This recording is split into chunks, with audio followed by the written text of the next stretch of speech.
Testing. Looks like we're live. Let me go pop over to Twitch and refresh. Refresh the page. Alright, now I need to... How do I should be able to just kind of rip this out, if I remember correctly. No, that's not it. Yep, okay, I'm live. That's good. There's my screensaver. Let's pop up footage. Go. File. Open. Go to my desktop. 6 Fanarts. Okay. Top. Stream chat should be able to detach itself. I'm gonna mute myself so I don't get an audio feedback, because I know it's also running my audio that I hear on my... Okay. Whispers, settings, languages. There should be a way. Chat settings. It's been a long time since I've done this. Slow messages, slow mod icons. I might actually go find some like music to play in the background. Not very thought out, this whole thing, in case you couldn't tell. Switch to non-mod settings. Nope. I already got my character ready. Cools! Well, give me a sec to get... I'm just gonna... On my other monitor. How to get Twitch chat outside of browser. I mean, I suppose I could just keep it open the whole time. Twitch chat outside of Twitch. Reddit thread.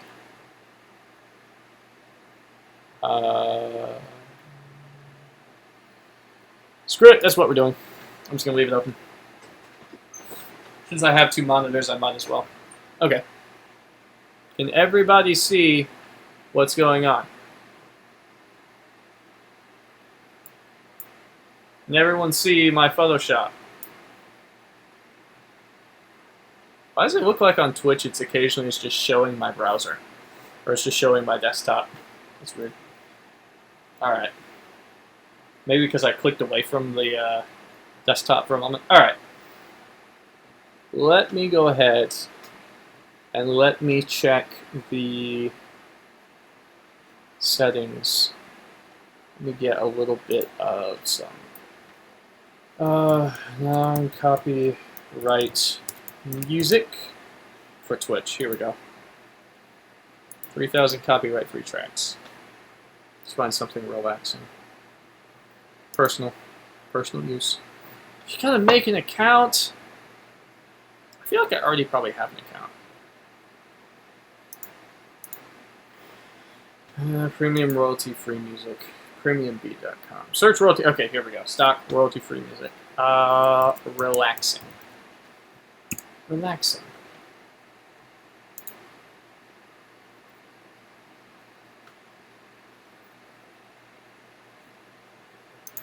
All right. Let me know if the audio's, if the song. Let me go to OBS and see if. I'm just gonna crank that way down. Oh, it's got like an ad in the middle of it.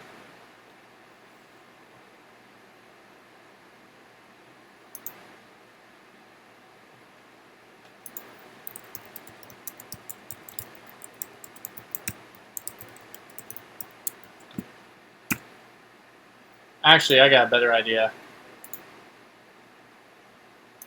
Okay,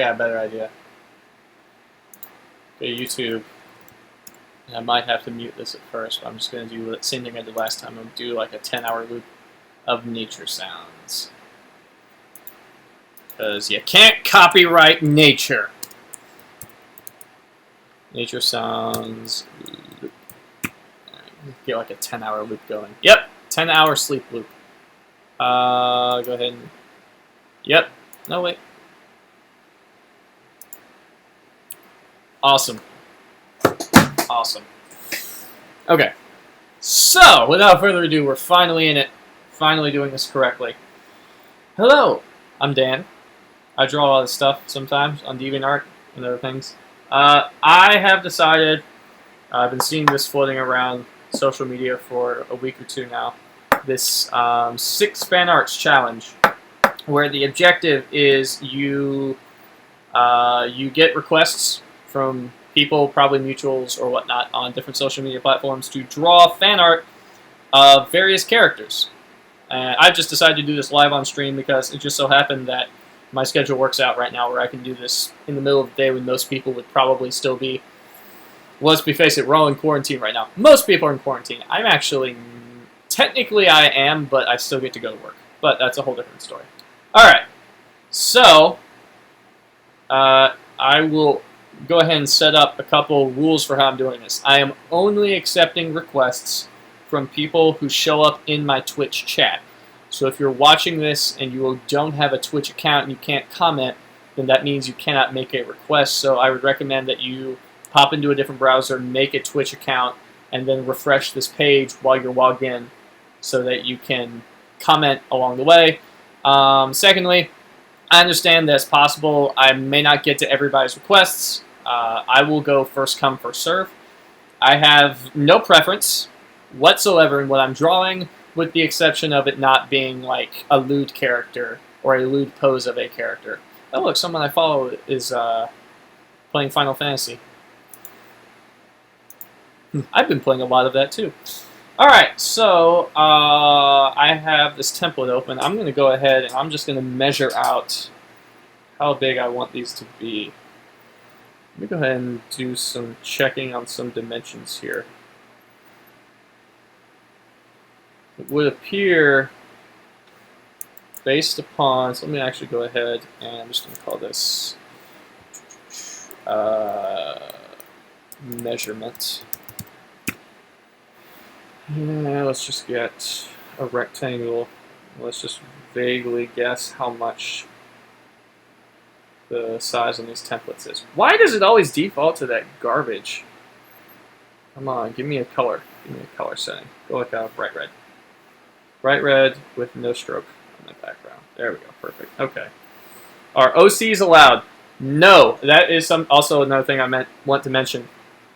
This is not, so fan art is, well, I suppose some people could do it with OCs, but I am choosing not to do original characters for 2 reasons. One, because it's kind of, the whole idea behind the 6 fan arts challenge, as I understand it, is you get to see characters from established franchises like, you know, superheroes, anime, like major anime characters, or even minor anime characters. Stuff that is like characters that are available to everyone or are widely known by a good majority of people. That way, like, so say like if one guy draws Spider-Man in his style and another guy draws Spider-Man in his style, you can like put the two together and you can kind of see how their styles differ. That's in my mind, that's the spirit of what's going on. That's why this whole thing exists. Also because, again, we're all stuck in our homes and we need to kill time. Could we get alternative hairstyles for characters? Depends on the character and if a hairstyle exists. I understand that why you're asking that question. I'll just go ahead and just kind of blatantly say it. That's not really the kind of content I'm doing for this kind of thing. I'm trying to stick mostly to just like a character as someone who has no idea the kind of stuff I usually draw, just kind of looking in would instantly be like, oh, that's Batman. Oh, that's Catwoman. Oh, that's Naruto, whatever kind of thing. That having been said, like I said, I have no preference.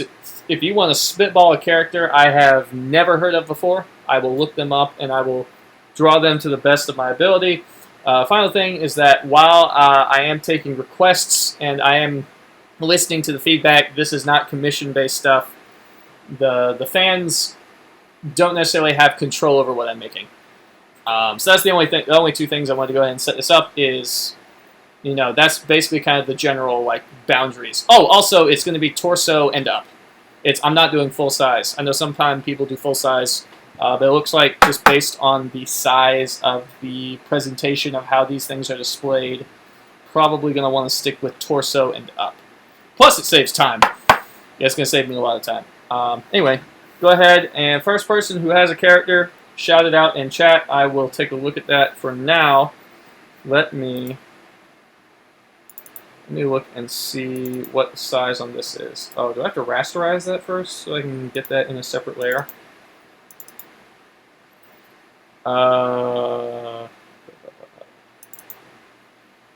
No, that's not the window I want to have open. Is it not going to let me? I thought it would let me. Oh. Sometimes, actually, maybe sometimes if I click right here. Nope, that's not it. I'm just going to eyeball it. It looks like that goes from about 2 inches long to about roughly 7.5 inches tall. Also, let me check the image proportions on this. Canvas size. Or maybe it's image size. Image rotation. Nope, that's not what I need. Here we go. Yep, it is 72 dpi. I exclusively work at 300 dpi.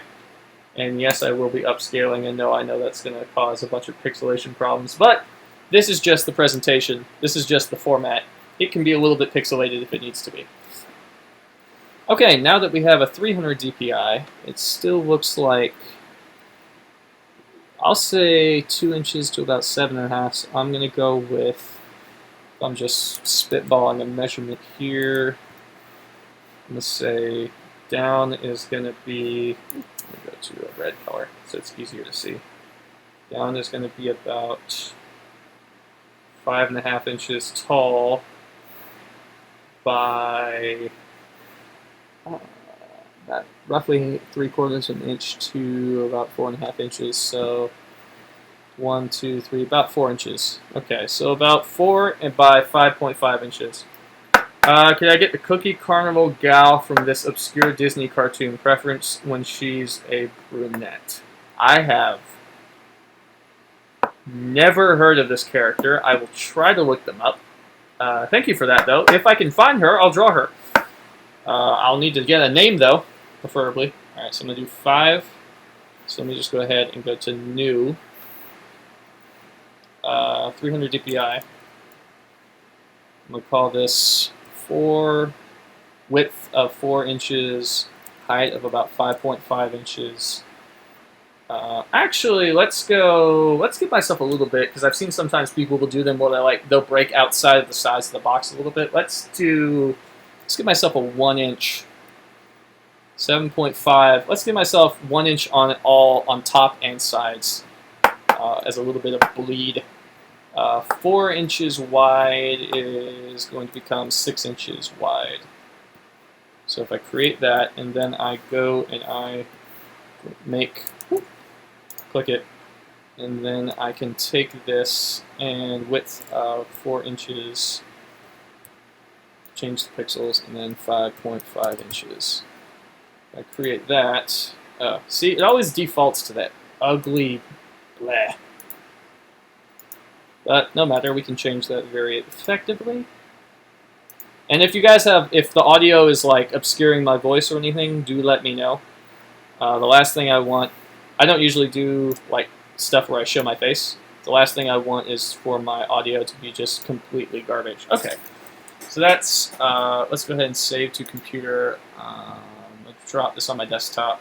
And we'll call this 6 Fanarts _1, because I don't really know what I'm drawing yet. Yep. And then for this one, turning on window compatibility, blah, blah, blah, blah, blah. 6 Fanarts, delete, and delete the measurement, and Command-Shift-S this. 6 Fanarts, I'm going to say _template, and we're saving it as a PSD, not a JPEG file.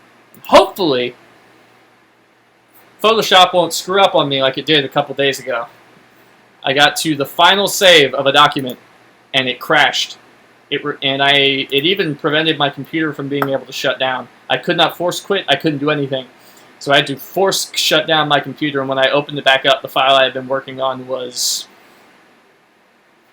corrupted. It was completely unusable. Fortunately, it wasn't a client thing. It was a personal project, but it still sucked. I had put like 4 hours into it at that point, whatever. All right, so let me see if I can find this character you mentioned. Cookie. I'm gonna just type in Disney. I'm actually gonna move the so I don't accidentally close it. I'm gonna move the audio to a different thing. Cookie Carnival Gal Disney. Cookie Carnival Gal. The Cookie Carnival. Okay, that's a Disney thing. It looks like a really old Disney thing. Sugar Cookie Girl. I'm just gonna move this over onto screen. Is this what you're talking about? Enamel? This girl? She doesn't look like a brunette. Cookie Carnival Girl. I have never. This is old school Disney. This is impressive. Like this is going way back. This was 1935. 1935. We are digging deep. We are going old school. 2014 year Disney project, The Cookie Carnival, 1935. And Emma, I'm gonna need a. It's because she gets a makeover. Cool. Is this her?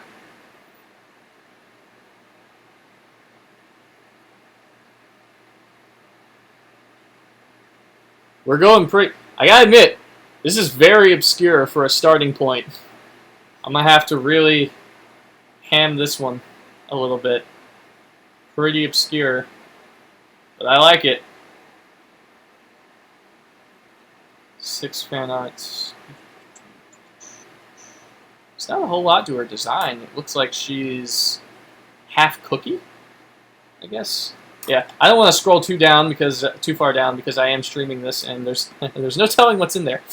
I've been on the internet long enough. I know how this goes. All right, well, let me go ahead and save out. You said you want her as a brunette, so let's go ahead. Ooh, nope, don't click that. Let's. Okay, that's a pretty good one. So it looks like she's actually pretty like two-dimensional. Ooh, that could be a fun one. Because the dimensions are... Oh, that's not an image? It won't let me save that? Okay. Save image as... Drop it on my desktop. Drop it on my desktop. Cookie Carnival Girl. And then close that window. Doop, doop, doop. File. And I'm not tracing. I'm just putting my reference photos on my drawing. It's not tracing. It's hard referencing. Just kidding. I never trace. Alright. So that's basically what we're drawing. She's got like this. So if we're doing like torso up, she looks like her. Yeah, she supposedly looks like she's two-dimensional. She has like, how many fingers does she have? It's probably just because they had to animate poorly, but I think they only have like 4 fingers on her. But all of her dimensions are like two-dimensional. Okay. Gotta admit, not what I was expecting to start with, but you know what? I like a challenge. There's plenty more where this came from, so let's do... Alright, so this is going to be... I'm just going to call this frame, and we're going to lock that in place. Lock that in place, then we're going to go to line art. I'm just going to go straight into line art to save time. Actually, now let's do a sketch first. Sketch. Okay. Yeah, a nice blue color there. Okay. This reference. So she doesn't have any facials. So where do I ask here? Just go ahead and ask in chat, and I'll make a note of what you asked for. Let's draw her. You can ask anything that isn't an OC. I wouldn't say that's the only hard and fast rule, but generally, yeah. Let me see if I can like.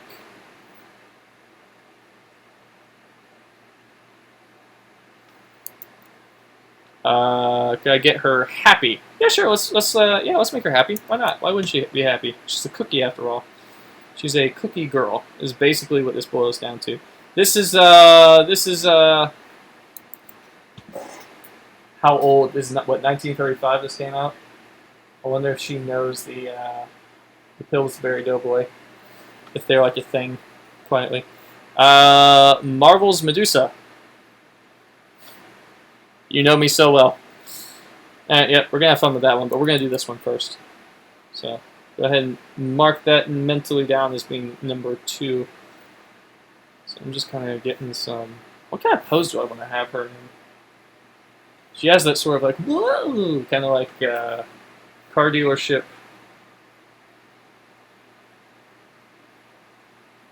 I'm going to have one hand kind of like... I'm going to have her just doing sort of like a flirty pose. There we go. So one arm is going to go up. One arm is going to go back. She's going to have like a slender sort of waist to her.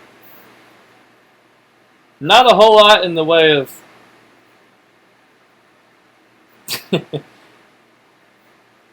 But should I have this shoulder coming up? Yeah. I'll put a little bit of a round there. That wasn't a big thing back then. They had other ways of showing the feminine figure than just, you know.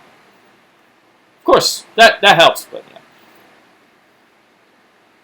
yeah. So let's see. Not in any way supposed to be anatomically correct. I'll have her doing like a swooning kind of pose, so she's gonna have like her thumb's gonna be like coming up. It's actually gonna be a pretty easy one. Take your time. I'm going to be watching in the background while I do things. That's cool. That's cool. This whole thing is being streamed and will be uploaded to my YouTube channel upon completion. In fact, I'm not even sure. I should go ahead and say I'm not even sure if I'm going to be able to finish the whole thing today. Depends on how many I'm able to get done and how quickly. And if I need to like go take a break to go get dinner or something like that. So I should do like a swoon pose. And I guess I can work in like the 2-dimensional figure.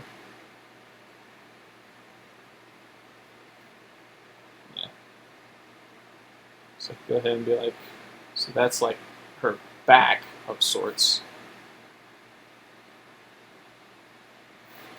And then the arm would probably come around right about there. And what's her outfit look like? Okay, so it's basically just like some sort of like cloth rag kind of outfit. Oh well. Yep. I'm just gonna kind of do it like so. I'll kind of do like a little stitch area, and I'll have it furl out around the base. Yep. Let's see. What's a good... And then as far as like hair is concerned, let me go back to the... Erase most of this.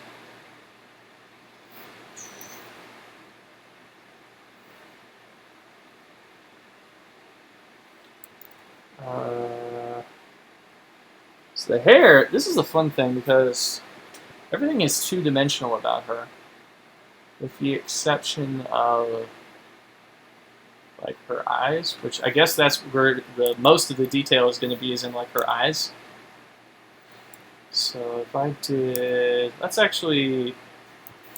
do it exactly like you see there. Let's give it sort of like side part. Yeah, it's going to be a middle part. It's going to kind of... Also, if it's a cookie, then her hair would be like liquefied chocolate. So if I wanted to draw that, the way I would probably do it... And I know that it shows that her hair in the thing is 2-dimensional with her. Maybe I should just go ahead and delete this hand, erase this hand, and then just do the hair, and then we can put the hand behind it. She's got like one little bit of hair that just sort of kind of sticks up. I'm just going to kind of put that like a chocolatey, like cowlick kind of thing that she's got going on. It's not very long. It only goes to about neck length. So I don't actually want it to... I actually am okay if it kind of, instead of ending in like a curl or a straight edge like hair usually would, if I could draw just like it was like melting off her shoulders would not be a bad idea. have to kind of get that chocolatey melted food. I'm drawing food, people food. And then I can do just slightly off this edge too, just sort of kind of, okay. And let's move that on back a little bit. It's also a fun little bit of practice for me. I feel like they didn't add this, but I kind of want to just put like little chocolate chips all over her. And I don't know, I kind of feel like with chocolate, you wouldn't, with a cookie, you wouldn't have like, if it was ice cream, I'd do like a little like whipped cream thing on the top, maybe like a little cherry or something. Like a little cherry hat would actually be really cool. But cookies, you usually don't do anything with. Cookies, you just eat straight. You can mix cookies with other foods, but typically when you're talking about just eating a cookie, that cookie is by itself just... Man, I'm thinking about how... Oh god, you're making me hungry. You're making me really want some cookies right now. Let's just sort of kind of...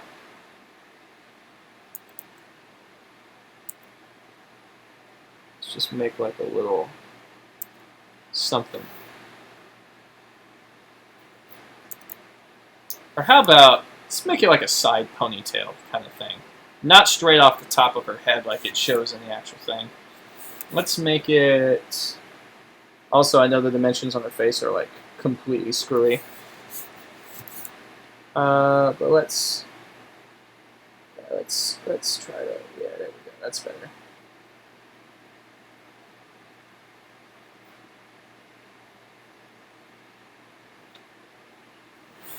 And let's try and like fit this in some capacity to resemble the shape of a normal hair flow, of a normal bangs fringe. Okay. So that's going to be there, and could have.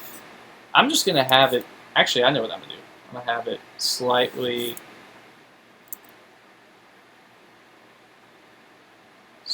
up.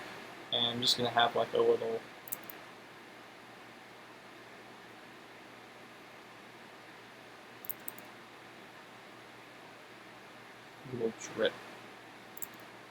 drip of chocolate, of liquid chocolate is just coming off the side. I'm going to just call her chocolate chip girl. Disney 1935 or something like that, yeah. Maybe I should have like, I know that you actually don't see her ear in the piece. Could I do like a cookie-shaped ear? I could use like a cookie-shaped ear. Chat keeps refreshing for me. If you guys are getting stuttering problems, let me know. My Wi-Fi is okay, but it's not like the best in the world.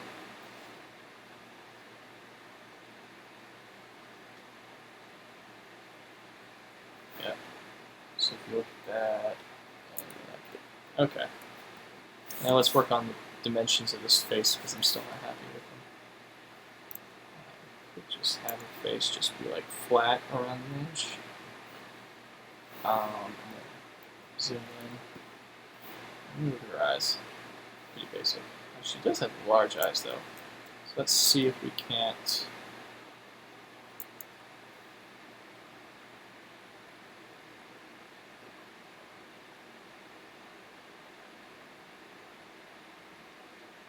Nope.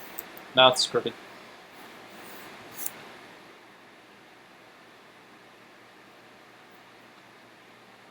Eyes are the window to the soul, so they say. So does that mean a man with no eyes has no soul? Shower thoughts, but damn.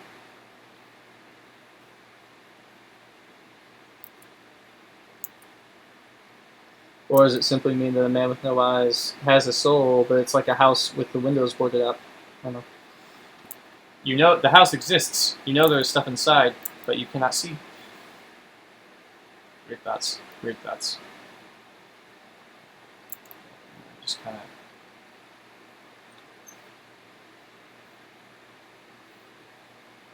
Maybe if I give her a little like cookie drop nose, it'd be kind of cute. I'm gonna give her like a little. Eh. She doesn't seem like she would have a wide smile. Seems like she would have just a very basic kind of smile.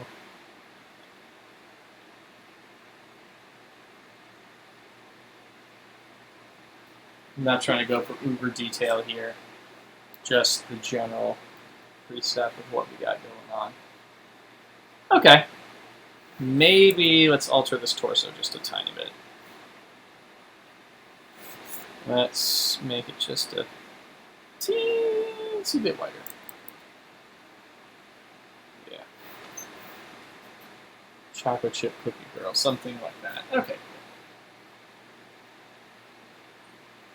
And then the arm. Let's work on that arm. Doop, doop, doop. Yeah, remember, like, her whole body is supposed to be two-dimensional. So the question is, do I want to go ahead, now that I've set this, do I want to just give everything that, like, two-dimensional kind of look to it? That, like, sells that it is, in fact, a two-dimensional, like a cutout. Like, she came straight off a cookie roller kind of sheet kind of cutout. Or do I want to just kind of leave it as is? I think, actually, for the hair and up, I'm going to leave that chocolatey. I prefer a normal nose. Well, realistically, she doesn't have a nose. Just do like... Whoop, whoop. Squidward? No. No. SpongeBob! Just do like a little... something like that. There we go. Very basic, early Disney... That's basically what this thing is. This is an homage to early Disney, is what this one is right here. That's basically what I'm gonna title it is. 1935 Disney Cookie Girl. See, 35 would have been the middle of the Great Depression, which is like... This might predate. No, this is before Disney like got into the whole fairy tale stuff. I think, like full-time fairy tale stuff. By the way, this hand, I'm just gonna have it just be, you might see the edge of her wrist. But that's not really pointing, is it? Okay. Anyway, yeah, I'm not drawing hands. One hand goes to her hip and is off screen. One hand goes to behind the head. Okay. So with that out of the way. Alright, call this line art.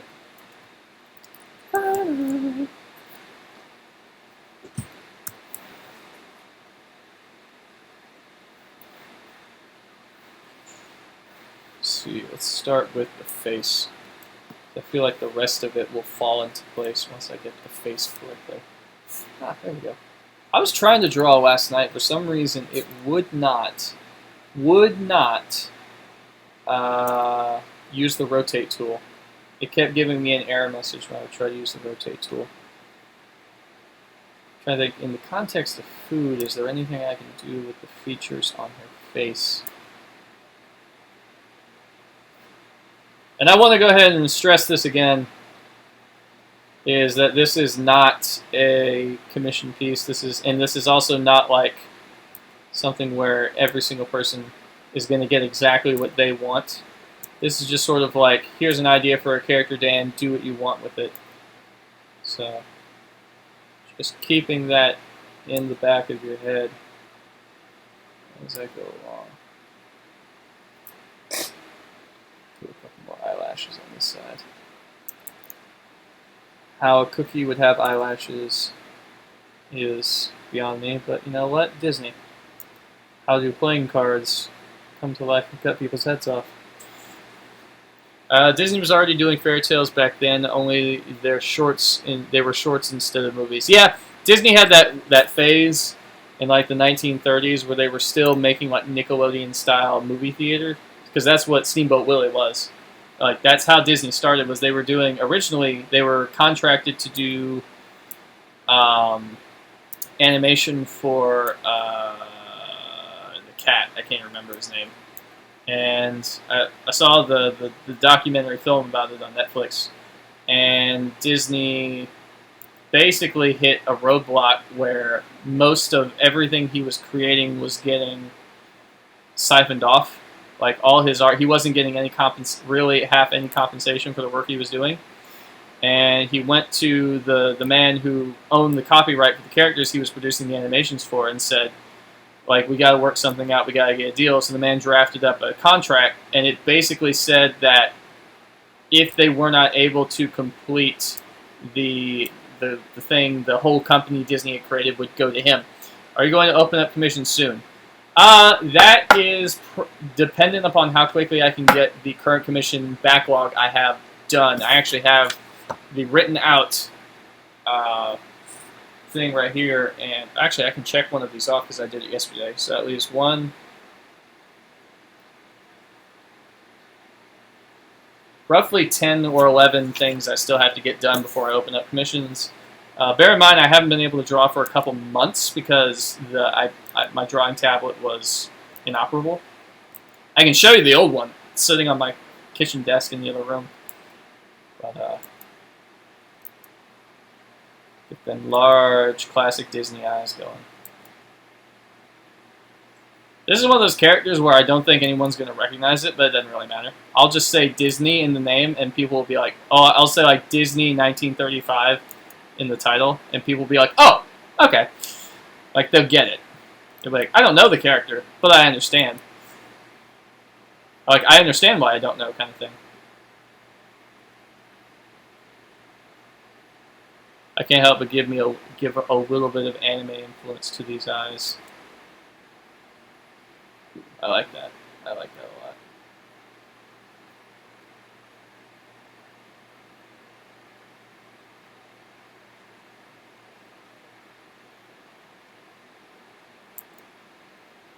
I kind of want to give her like some little freckles here and there.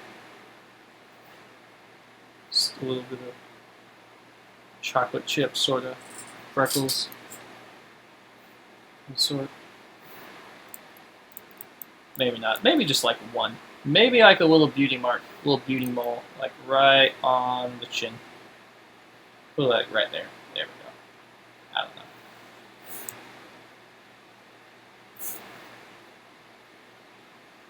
Let me turn that the other way. It's easier for me to draw at an angle. Draw lines at an angle.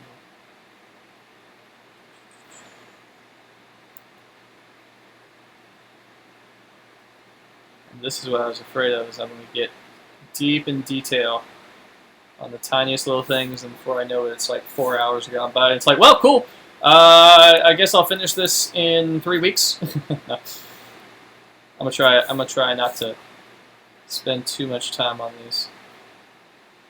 This is more for my edification than anything else, because I want to get back into the swing of it, and this just seemed like a conveniently timed, fun thing that I saw going around that I wanted to contribute to. It's not very often. It's not very often I see an internet trend that I genuinely want to get in on. Most of them are, to put frank, quite stupid. And make me question the rational thinking of the human race as a collective entity. Case in point, eating oh god, what were they? Eating Tide Pods. Yeah, who made that a thing? Can you give me a name of who made that a thing so I can block them on every social media I will ever have? That was not smart. Uh-oh. So my video's buffering. Testing, testing. Can you guys see me? Can you hear me? Am I flying blind? How is this looking on your end? It looks like, from what I'm seeing, everything is going good. If you lose me, go ahead and just say it in chat.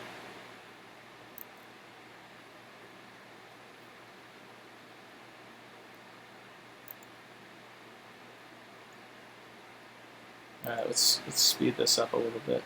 Let's not worry too much about the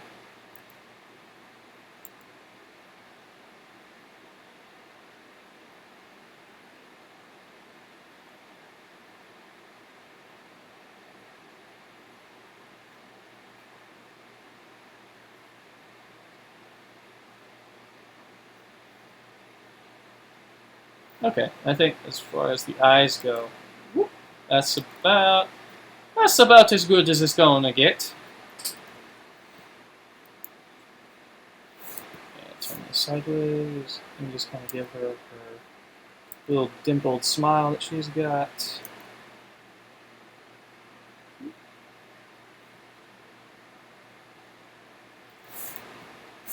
Alright, and then I'll give her some not. I'm gonna give her some very cookie or sort of chocolate drop looking eyebrows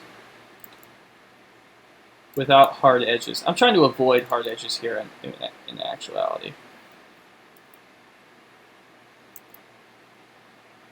Kind of want everything to look like it's gooey. That's a good term for it, gooey. And then, so that's going to be... In fact, I might actually take this bang right here. I know that I just did that eyebrow. I might just, if I can get the angle right, just drop it, yeah, over that side of the face, and I'll just... I know I spent all this time doing these eyelashes, but you know what? Art is a process. And sometimes that process involves burning down the thing you just created so you can make something better from the ashes. Art is a phoenix. Art is life reborn. I'm getting too deep in the transient nature of that whole mentality. I don't have an art philosophy. I just make what I want, and it makes me happy, and that's all there is to it. There is no meta narrative to anything I create. It's just my pleasure. I see you, but with difficulty. When you say with difficulty, do you mean there is like you can see the stream, but it's buffering a lot, or is grainy? How is it coming through on your end? Because I'm actually watching it here on my side live, and it looks like it's okay. And there might be like points where it dips in and out, but overall, it looks like we're doing okay. I don't know how to do all the crazy stuff, like to check drop frames or any of that. I tend to avoid the crazy side of the technical aspect of Twitch. I like it when I can press a button and the thing just turns on and works. I'm just going to give her a very basic ear.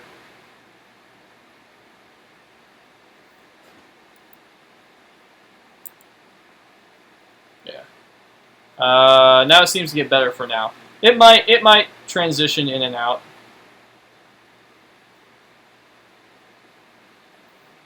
And I'm going to go ahead and I'm just going to kind of, again, I'm trying to avoid using hard edges with anything on this, with maybe the exception of like the eyebrows.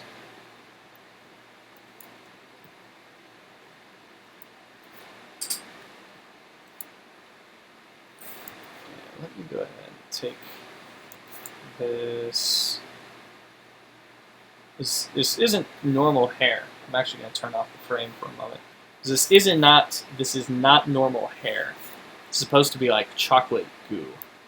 So if I'm thinking about it in that context, it makes more sense to focus more on the overall like shape, and then I can create that sort of chocolatey, gooey texture when I get to like coloring this, which hopefully will not be terribly soon. I wonder if I should set a time limit per drawing. You're like, you get an hour. Oh, that would really crank up the dial. You would also get some garbage, but you know. Like I said, doing this for my edification. And we'll get back to her little... I want to think if there's a fun thing I can do with her her little pigtail. There's a way I can... like something for like the hair tie. That would be food related. Specifically cookie related, but I can't think of anything. Cookies are like you have crumbs and you have... Also, I don't know anything about this character. I'm just going by what feels right to me. So I'm just going to have it kind of drippy drop I'm gonna try and, as best of my power, make this look like it's like a gooey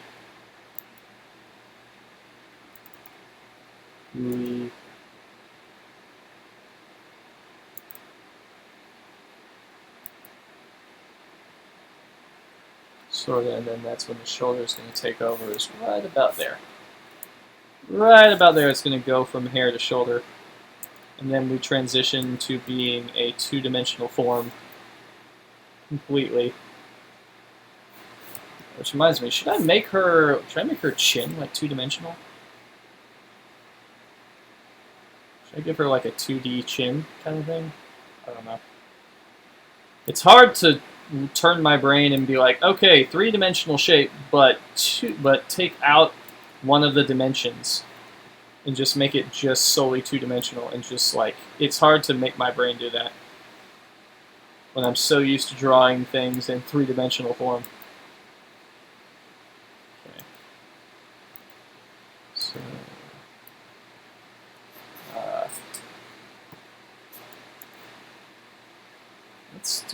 let's do like right about, I'm gonna do something. I'm gonna do right about here.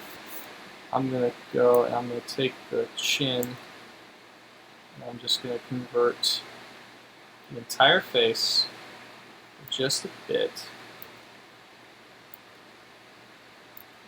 And just like to the top of the ear, it's gonna go flat, like right about here. Kind of preserve that flat texture kind of look to it. Maybe not even the whole of the ear. Maybe just the bottom of the ear. Yeah, I like that. I like that. That works out. And it gives you that sort of like, this is a flat object kind of look. Like this is a cookie cutter. And then, I have an idea for this bang. Let's keep that line, but let's extend that down to like a big old globule. There we go. Big old globule of cookie, of just chocolate. I feel like Willy Wonka's going to jump out of my closet at any moment.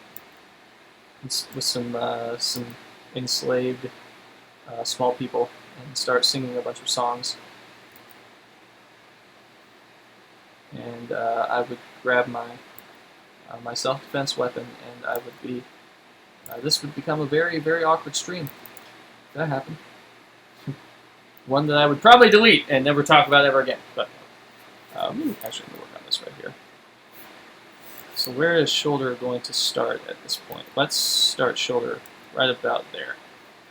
So let's have the hair sort of kind of fold back right about there.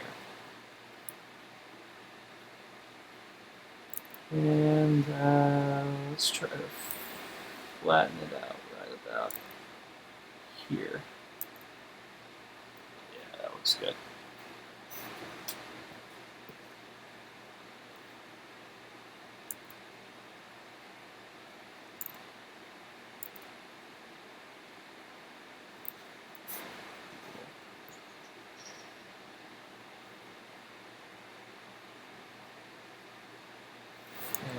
Let's take this edge that I've got right here.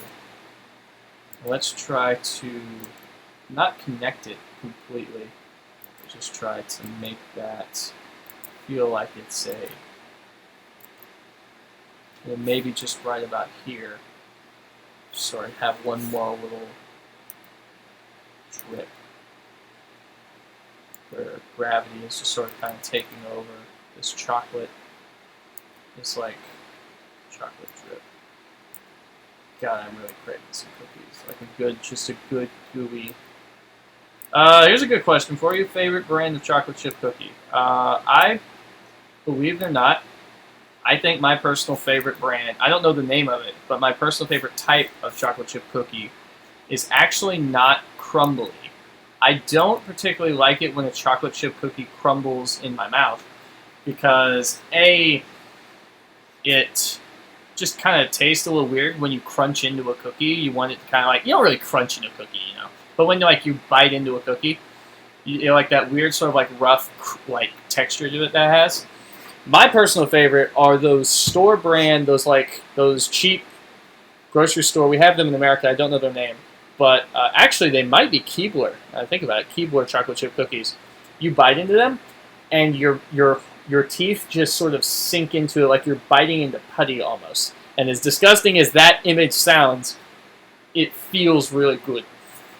It has a good mouth feel, but they taste really good. They taste like a chocolate chip cookie. It's just that like you pull them away and you can see the individual like marks from your teeth, like the riveting on your teeth, like the you can see the edge in the frame of the cookie you just bit out of.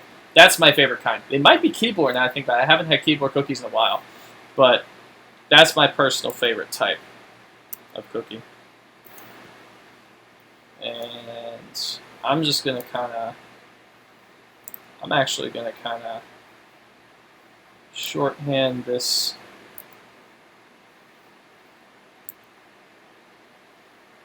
I'm gonna take this and yeah, we're just gonna kind of go with something here in the effect of a chocolate drip. Art teacher walks in the studio, sees me with a chocolate fountain, and I'm just staring intensely, shoving stuff into the chocolate fountain. What are you doing? Shh. It's for the art. Don't question it. It's for the art. If only I could get away with that. Huh. Sir, trust me, it's for the art. Don't question my methods. Don't question my process. I still don't like the way that frick is coming out. Let's increase my eraser size just a little bit. I want to make like a. Whoop. Actually, that's pretty much exactly what I'm going for. You know how like Princess Bubblegum from Adventure Time has bubblegum hair, and she can literally just like put her hand up and grab like sections of her hair out and just hand it to people and just give it to them. It's like a bubblegum wad. Also, she changes her hair like style like every other episode. And it makes total sense because it's literally just like gum that you can just attach. And even though it generally has like the overall appearance of like the length of hair, it's like if you actually like touch it, it's like a gooey kind of substance to it. That's kind of what the mentality I'm channeling with this is. It's just like it looks like the shape of hair, but it's chocolate. Huh. What if hair but chocolate? Not chocolate in your hair. That's disgusting. That's disgusting. Let me go ahead and just go kind of. I might not even draw a hair tie at all. I might just have it just sort of kind of just be like a drip. Just like a chocolatey drip. And I might even have just like a little.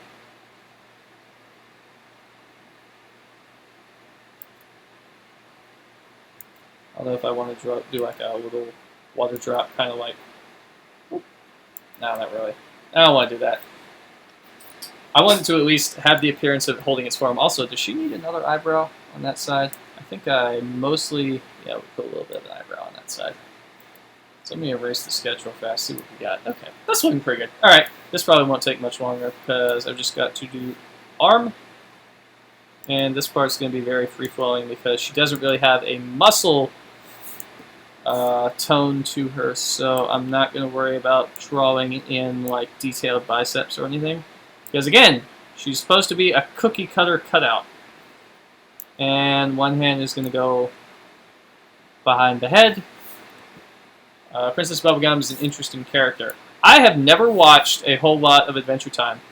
Adventure Time began airing on Cartoon Network, I feel like probably either late high school, maybe like my junior year of high school or something.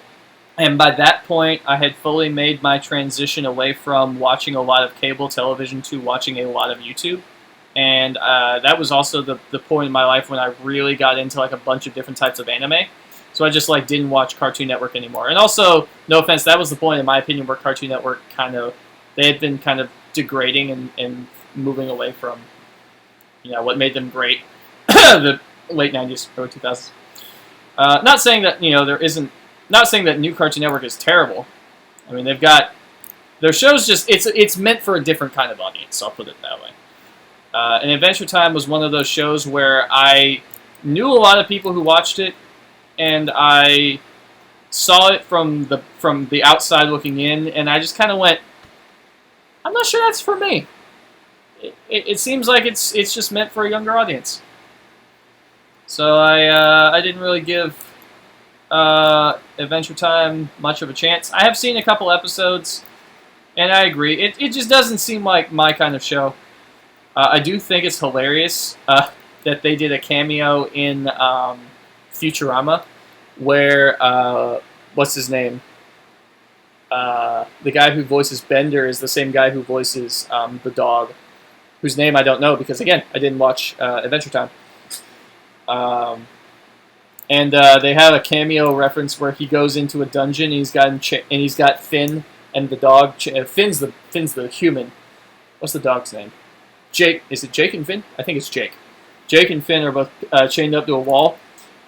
And John DiMaggio, that's it, or Joe DiMaggio, he's like, "Can we get out of here?" And he's like, "Shut up!" I'm like, that had to be a fun, interesting recording session where you have like two characters, like the same guy voicing two halves of like a torture scenario, which is kind of like what if the first scene of Pulp Fiction, but all the characters are Sam Jackson. So it's Sam Jackson yelling at Sam Jackson. That would be funny. That would be hilarious to me. Okay. Finish this arm. I'm getting some weird, like when I do a really long stroke, I'm getting some weird delay, latency coming out of my my pen. But it's probably just a combination of Photoshop's processing power. Cartoon Network is pretty trash now. Since the time regular show stopped, there's nothing interests me. Yeah, I kind of actually, I made a post a while back on my Twitter asking people, I was like, yo, honest take, I have not watched Cartoon Network since, like, the Kids Next Door days. Way back in, like, the noughties of the early 2000s. Like, I haven't regularly, consistently, I think Chowder was, like, the last show I watched that really, like, and even then, I began to think, like, Chowder's a little bit too much for me. It was a little too, like, there's that point when you're watching cartoons and you realize that you are significantly older than the demographic that cartoon is made for. And then there was Avatar: The Last Airbender, which even to this day I will rewatch 10 times over because that show is... That's not a kid's show. It's not a kid's show. It's kid-friendly enough that a child can watch it, and they were able to air it on a TV network for kids, but it's not a kid's show. It is a show about a war in which people die, about power-hungry dictators abusing their power to manipulate and coerce people. Does life imitate art, or does art imitate life? Whatever. And then, like, the power of belief, and it had its own, like, religion system. It was, like, name a cartoon that handles the concept of religion as tactfully as Avatar did, and makes it like a general part of the world building. That was such a good show. Such a good show. I was sad. And then I watched, like, full disclosure, I think the final season of Legend of Korra was airing my sophomore or junior year of college, and I had a group of, there's like three of us, me and some college friends who would meet up in the, it was sophomore year. Maybe it wasn't ending, but I think it was like season 2 or 3, my sophomore year, who would meet up in the dorm lobby every, like, I think it was like Tuesday or Wednesday when they would air the episodes. And then they went straight, I think after a certain point, we stopped doing that solely because Avatar or Korra went straight online video. I don't even think they aired them Or if they aired them at like the worst possible time for us. So eventually, somewhere after like season 2, we stopped doing it. But Korra, I don't know. Korra, it expanded in some ways on the original world building of the original Avatar show, but it just lacked some of the charm. Like the later seasons, when they tried to like, it literally ends with a mech battle. Okay, that was the climax of the show, a mech battle. Why? I understand your anime influence, but first season was like, we're going to just spend 4 seasons building up to this crazy one-on-one fight story arc where the character is going to have to like acquire a bunch of powers and learn a bunch about the world and about himself, and everything's going to be cool. And Korra had like a lot of like character development, but it didn't have the same build-up. All right, like the final season was pretty good because she's fighting against her own like inner her like sense of self-worth. It's more like the final season probably was maybe my favorite, except for like the fact that it ended with a mech battle. But I digress. I probably just pissed off a lot of Korra fans out there, but whatever. Avatar was better. Fight me. Oh, I got to meet. I've gotten to meet Dante Bosco, who voiced Zuko at MomoCon like 6 years ago, and I met. I think it was at that same convention. The man who helped the animators develop the fighting styles. I can't remember his name, but he's a martial arts instructor who helped them develop the fighting styles that they use for each individual like style of bending in the show. And somebody, I remember this was, the Avatar movie came out when I was, like the Avatar Last Airbender, like live action movie came out when I was in high school. And someone got up, like during the Q&A session, someone got up and said, "So I'm just curious, what do you think of the movie?" And his response, he just picked up the microphone and went, "What movie?" But we don't acknowledge that. That wasn't us. That was not us. And he went on to say, like, we gave M. Night Shyamalan everything he needed to make a good movie. And then that happened. And then they never made a sequel. Yeah, because they introduced the movie with it saying, like, book 1, because the plan was they were going to do a movie per book. And then, oh boy, that didn't happen. Oh boy, I think I heard that they're planning to do another live-action adaptation, but this time it's going to be Netflix. I mean, I've seen Netflix do some pretty amazing stuff. I'm not sure if you need to have a live-action Avatar. I mean, I'm not even sure you need to have live-action anime. Rurouni Kenshin one was pretty good, but, you know, whatever. Alright, I think I'm almost done with the line art for this. I'm just going to do a couple little... In certain spots here, I'm just going to make little, like...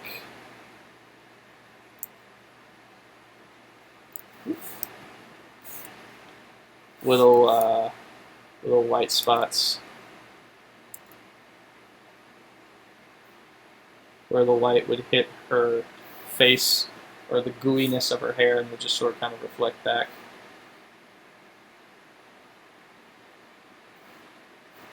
So how have things been with you guys, if you're comfortable talking about it in your individual COVID-19 potentially quarantine-related situations? I'll be straight honest. My past 2 weeks were looking pretty grim up until like April 3rd. April 3rd was supposed to be my last day at work, and then they pulled me aside right at the start of shift and said, "Hey, listen, I know that you were told like 2 days ago on April Fool's Day of all days that we were going to lay you off. Guess what? That's not happening. We found a position for you on day shift. Report back on the 14th. So, and from there, it's been pretty good. I mean, it's been just work as normal. But yeah. Okay. All right. I think this is... Maybe let me go ahead and get her back, because her back is supposed to be two-dimensional as well. Yeah. I think this is about ready to take to coloring stage.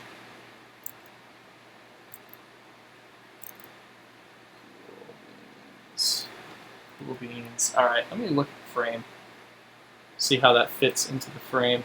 Oh, needs to go a little bit. Actually, no, I could just drag it down. Yeah, yeah. Let me go ahead and take this that I've got. Let me just go ahead and draw a line. Let me draw a line like right here. Then just delete everything below that line.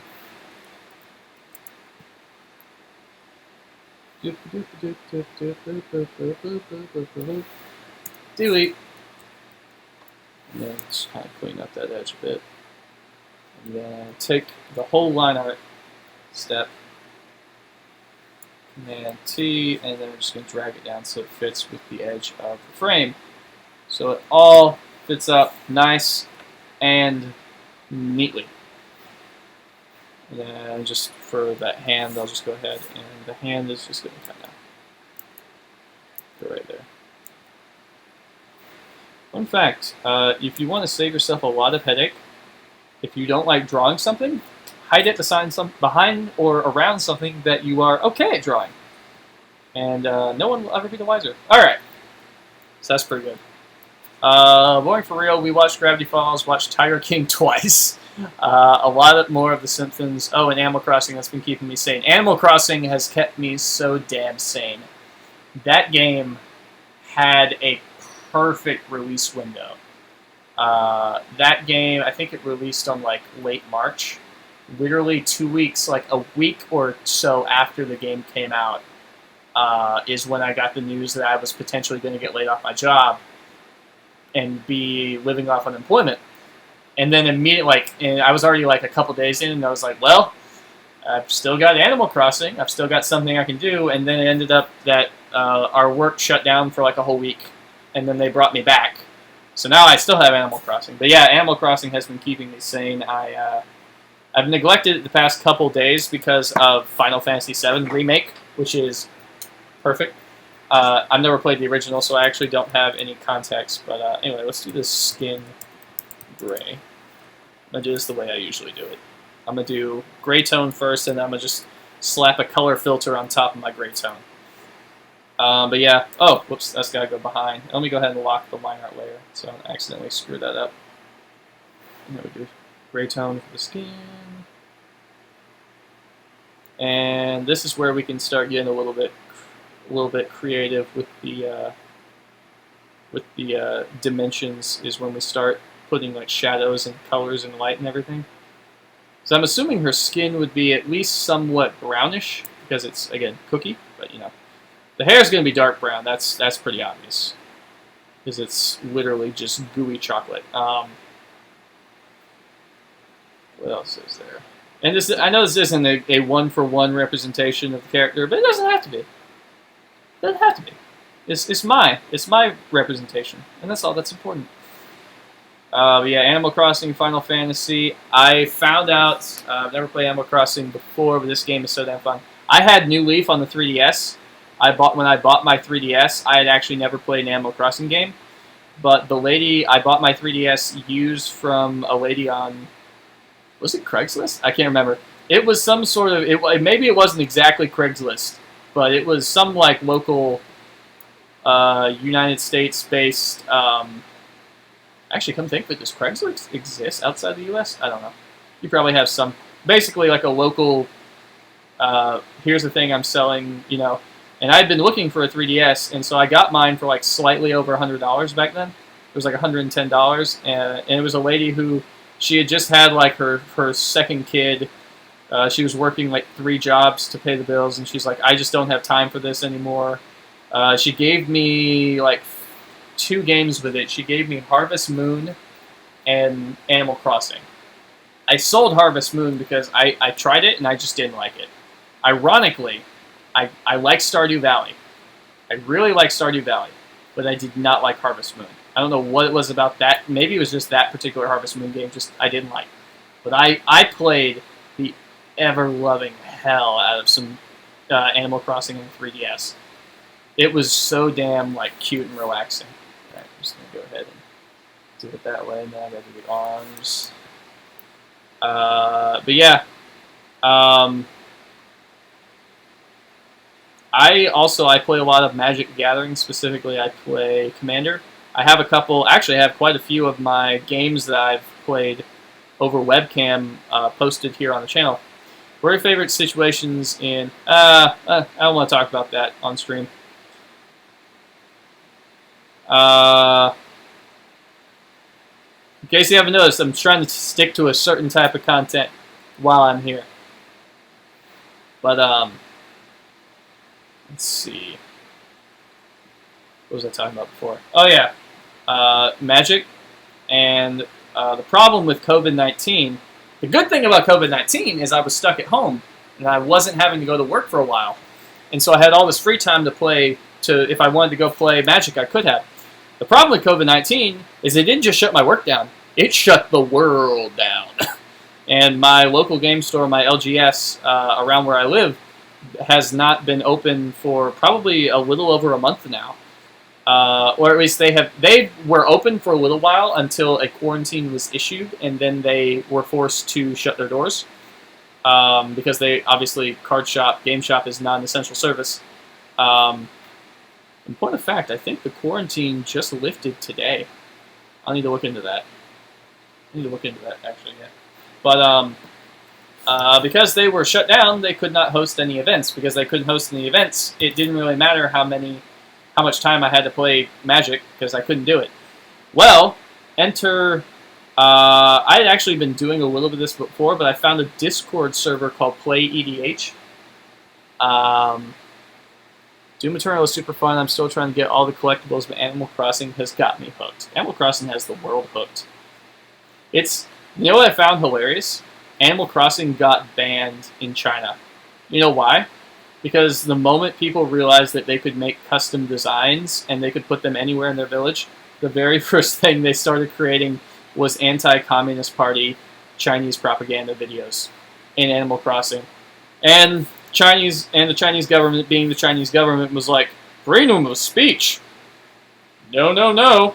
And they banned the import of that. But I mean, there's very easy ways. Obviously, what people have been doing is they changed their Switch eShop to like the US or Australia, and they changed their eShop code to be something that's not Chinese, and they just get the game a different way. I haven't played Magic in a couple of years. The place I used to play all my cards games closed down, and I have nowhere to play now.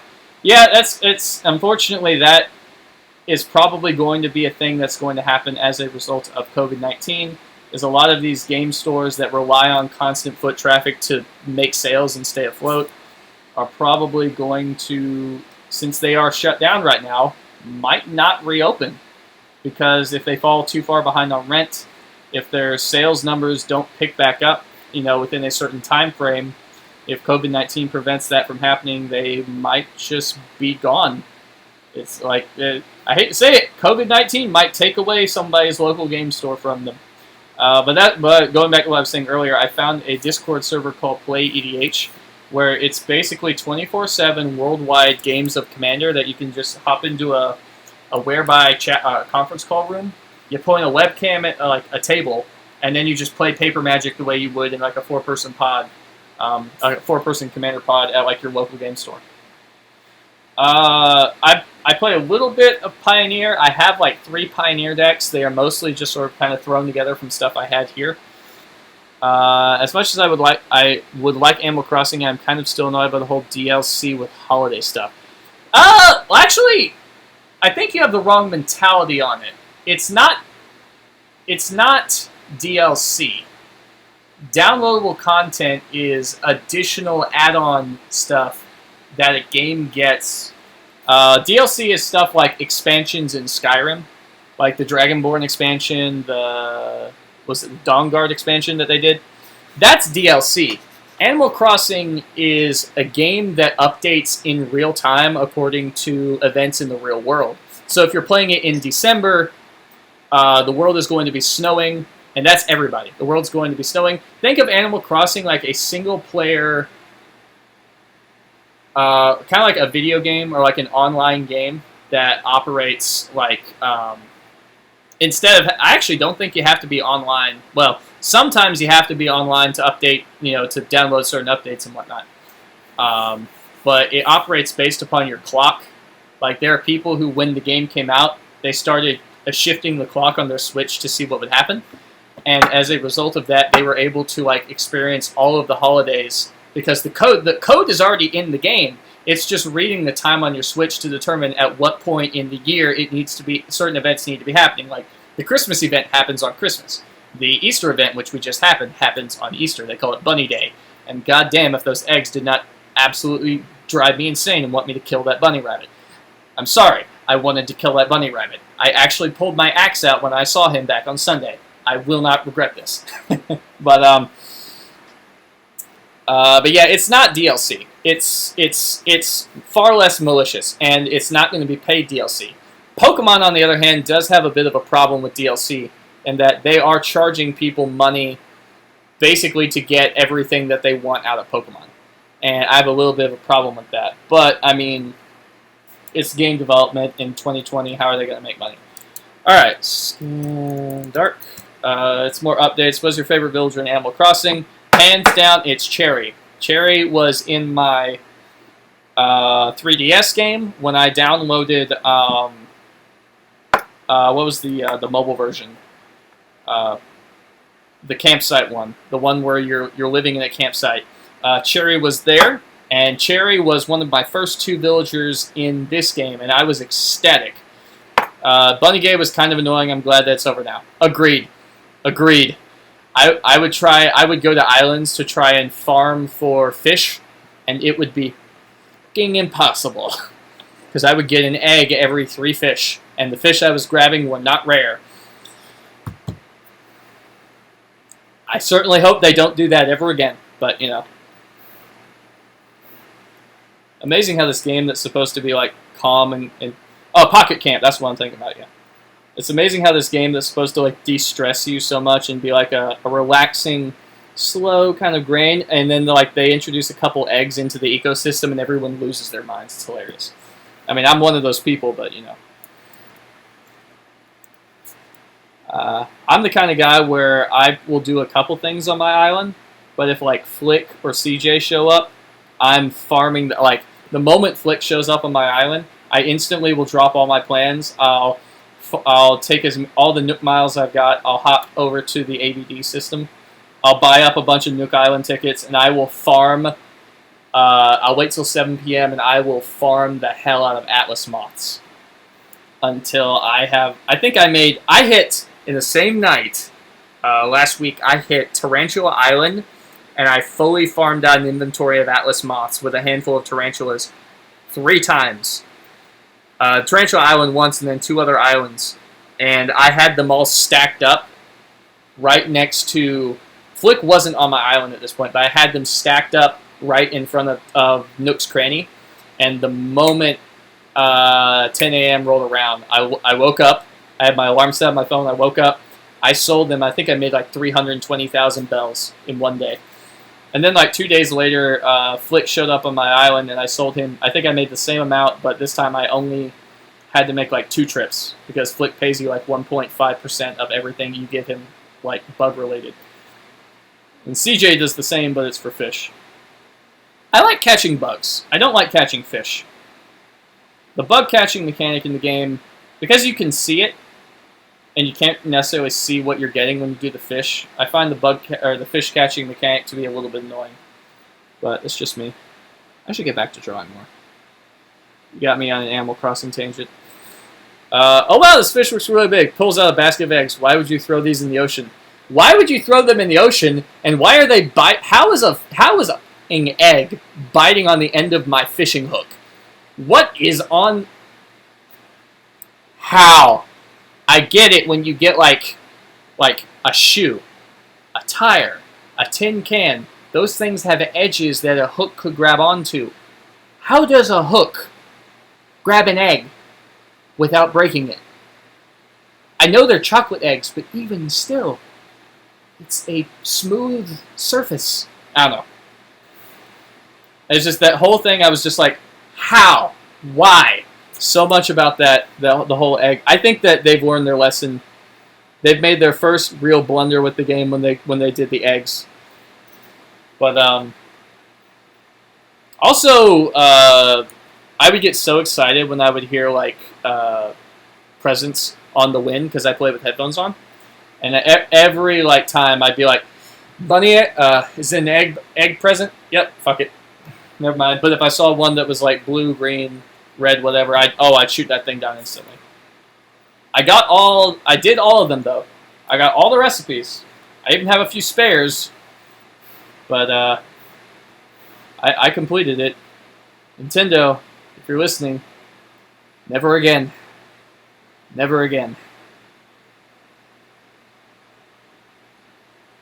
Whew, I had a soapbox ranty moment right there. Soapbox ranty moment about some Animal Crossing. Get like right inside the ear. I'm gonna do her colors are gonna be very flat. I just don't feel like putting a lot of time into it. There we go. Plus, she's supposed to be very two-dimensional. I kind of want to keep to that old, flat Disney two-dimensional aesthetic that they had.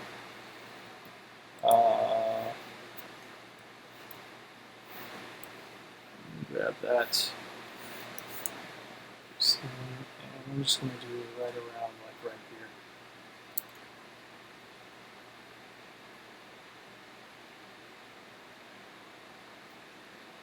Right underneath the chin, and right under the nose, maybe like right under the eyebrow too. Who's your favorite villager?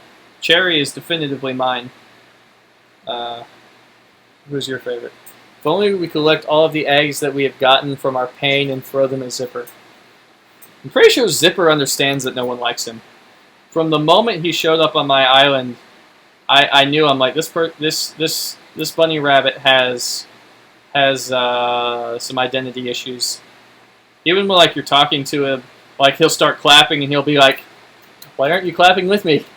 Why aren't you?" And like if you walk up to him and then you slightly walk out of frame, he'll stop his dance and he'll just kind of put his head down and go, "Damn," and then he'll just kind of walk away.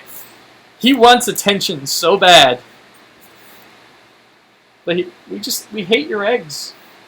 We don't hate you, Zipper, so much as we just hate your eggs. Stop giving us eggs.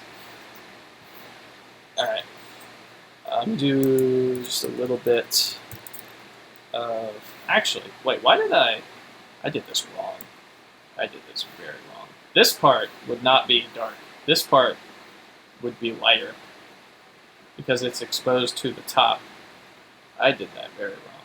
I'm going to do like right up until like there.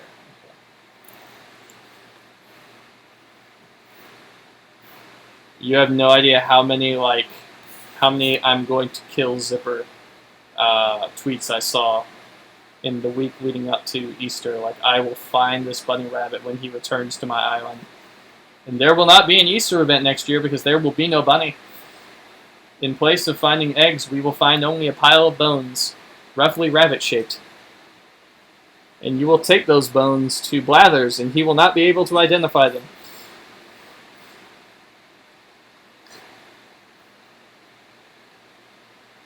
Animal Crossing players got dark. Like, it went from, like, this game is, like, helping me deal with depression of, like, COVID-19 to I will murder this bunny rabbit if he gives me another egg. People got savage. Okay, yeah, let me make that dimple a little bit. I might give her, like, maybe some rosy blush. I don't know. Maybe not. Do just a little bit of a... I know she doesn't technically have lips, but let's do just a little bit of just like a... There we go. So I want to get your opinion about this as a random topic, but what do you think of the Thundercats Roar? I'm not entirely certain what that is. Is that... did they... I know they did like a Thundercats TV, like an animated Thundercats show years ago. I never watched it. To be honest, I don't really have an opinion on Thundercats, period. It's never really been a franchise I grew up with. I'm familiar with a lot of the characters vaguely, but it's not really a show I ever... Like, it's not a major part of my childhood, is basically what it boils down to. Same goes for Transformers. I never really watched Transformers growing up as a kid, so I don't really have much of an opinion on the way of, like, Transformers, like some people do. Although I do have to admit that like the Michael Bay films, while they are interesting to watch, had absolutely shitty. For me, the animation is actually not bad, but Jesus, everybody hates it, and that Teen Titans Go special. Oh, so it's like related to Teen Titans Go? Now, Teen Titans Go! Oh, I've got some opinions there. Although I do appreciate the fact that they have gone from like being a parody of the original show to fully owning the fact that no one likes this version. They fully acknowledge in the show no one likes Teen Titans Go. Everyone prefers the original. They even made it a plot point of a short that they did. Was it TV Troll? I can't remember his name. Basically, the guy who controls TV. That's his supervillain power. He tells him, he's like, I've rebooted you before, and darn it, if you don't make the views, I will reboot you again.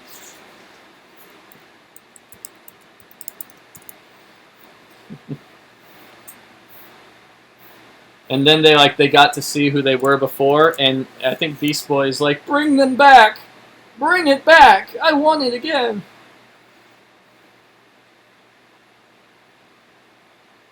Cartoon Network. I think that's Cartoon Network's big problem. They know what the fans want.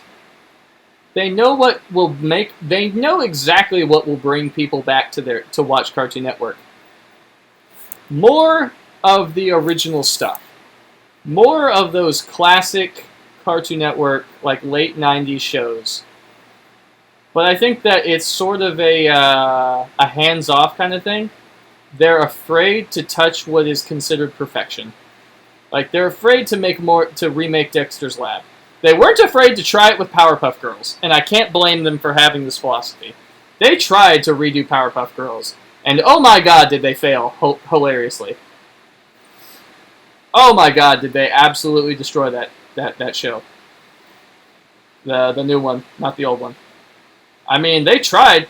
They certainly tried, but I think... oh my god. When did they make that show? They had an episode, I remember, where, as accurate as it is, and as hilariously accurate as it is, they had an episode where I think it's Bubbles gets addicted to silly bands, or something to the effect of silly bands, if you remember what those were from like my late high school years. And they had another episode, and then like another episode, they were twerking. They were kindergarten-age children twerking. Stop. Please. God. Stop. And I think that was actually like, I was just flipping channels one day, and I saw the Powerpuff Girls were on Cartoon Network. I was like, oh, this is cool. They restarted the show. And in the same scene, like 10 seconds after I saw that, they start twerking, and I went, yep, never mind. Kept flipping again. Oh my god.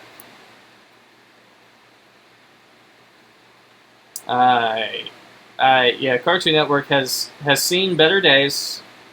I do appreciate, if there's one thing I will say about modern Cartoon Network, is I appreciate, unlike a certain House of Mouse, they didn't take their time to toy around the concept of things like gender neutrality and, you know, gay love. They were just like, yeah, it's cool. They did that in Adventure Time. I think, didn't they make Princess Bubblegum? Isn't she bi? I don't know. Again, my understanding of that show comes from like posts I've seen people making on like Twitter and Tumblr and all that. So I don't know. Not Tumblr. I don't check Tumblr. Tumblr is 4chan is the devil's toilet. Tumblr is the devil's urinal. It's not quite as bad, but still up there. To explain, in the actual episode, they had the voice of one of the main characters said that, and I quote, "Roar is a worthy successor. Anyone who said otherwise has a poop mouth and poop opinions," verbatim. A lot of people do not like that one bit. Oh, well, I mean, when you directly make fun of your own fan base, it usually goes one of two ways. Your fan base either accepts it fully and doesn't, riot, or they riot. It really depends on your fan base and the kind of humor that they're into. Like Adult Swim could probably do that and get away with it fairly effectively. Children's cartoons or shows on Cartoon Network, modern day time, maybe not so much. But yeah, I tend to avoid the newer stuff. I watch a lot of anime now. I got finished Demon Hunter. God, where did I stop in Demon Hunter?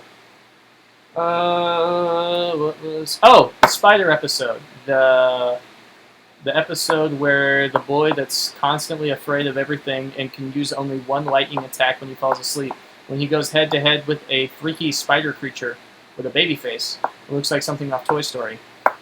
And you just, well, no spoilers, but you'll watch the show and you'll see what happens. And the Powerpuff Girls reboot was a big oof. Most reboots are a big oof. If you look at like Hollywood or just like media in general trying to attract or to like catch lightning in a bottle, so to speak, with classic franchises. Like they tried it with Voltron, and the first couple seasons of Voltron were okay, and then they nosedived. I don't even think I didn't like. I was watching the final season of Voltron. I was like, this doesn't feel anything like it did when it started. This is a completely different show. Again, DreamWorks. DreamWorks actually has been doing like they did the She-Ra cartoon on Netflix, and that is some good stuff. I tried to like it after literally seeing some of the episodes and then being mortally terrified about the main creator shipping himself with Blossom. What? That actually happened, by the way. You know what? I've only dedicated myself to watch one anime, JoJo, simply because of all my friends watch it. I enjoy it, but JoJo is one of the animes that I have not been able to get into. I kind of want to, but I don't know. I actually don't really like the art style, and that for me is a major point of why I watch a show. That's one of the reasons I watched Demon Hunter, is because I was browsing through like best animated shows of like of the season or something, and like top of the list every single time was like Demon Hunter. Go watch Demon Hunter. It's so well drawn. I was like, oh, look, really? Let me take a look at this. Do you have an opinion on DuckTales 2017? Not really. I have a friend or actually I have a niece, but I have a friend who has like a niece and nephew, and he is solely into watching the show simply because he watched the original DuckTales way back in like the late 90s, and he now gets to share that experience with his niece and nephew. I did not. I did not watch that show. Therefore, I mean, I'm sure it's okay, but it's a nostalgia thing. If I have the nostalgia for it, then I want to relive that. But if I don't have that. He was really big into Power Rangers. So when the Power Rangers movie came out back in like 2017, I think, we went to go see that together. And I was just the whole movie. It was kind of like the same as the Transformers. I was like, this is okay. I don't understand 90% of why this stuff is happening, but it's pretty cool. Bryan Cranston's a floating head. Walter White is yelling at these teenagers to go beat up an alien. I mean, that's cool. When's Jesse Pinkman going to show up and start selling them drugs? That would have been funny if they'd had like Jesse Pinkman doing a cameo in the Power Rangers movie. That would have been very nice. His career has actually taken off pretty well though. What's his name? Aaron Paul, who plays Jesse Pinkman. His career has really taken off since Breaking Bad ended. He did the El Camino Netflix movie that basically tied up the loose ends of the ending of the original show. I've never seen Better Call Saul. Honestly, I don't think I would enjoy it as much as I enjoyed the original Breaking Bad. I'm told that it starts out pretty slow and then it picks up later, but you know what? I don't have patience for that. If a show doesn't catch my attention in the first like 2 episodes, I give up on it. What's this? Plus, they recently acknowledged the Goofy movie, so that's always a plus in my book. Yeah, which Goofy movie? I've never actually seen the entire first Goofy movie. The one where they go on the camping trip. I've never seen that one all the way through. I've heard the songs from it, which are badass.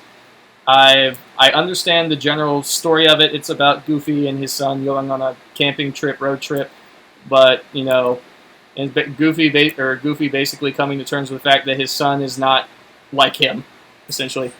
And then they did the best Disney sequel ever. The Goofy, like a really Goofy movie. The one where he goes to college. So good. So good. The art style sort of changes halfway through Slide because I think people producing it changed after part 3 or something like that. I'm still thinking of watching other animes though. Oh, JoJo? Yeah, I think it's true. But JoJo, like, even if it changed a little bit, JoJo has that distinctly JoJo kind of look to it. That, like, everything has that, like, super muscly, uber masculine kind of like machismo to it. But it's, like, in a really corny anime kind of way, which is funny. You totally should see the first movie. I highly recommend. It's actually really good.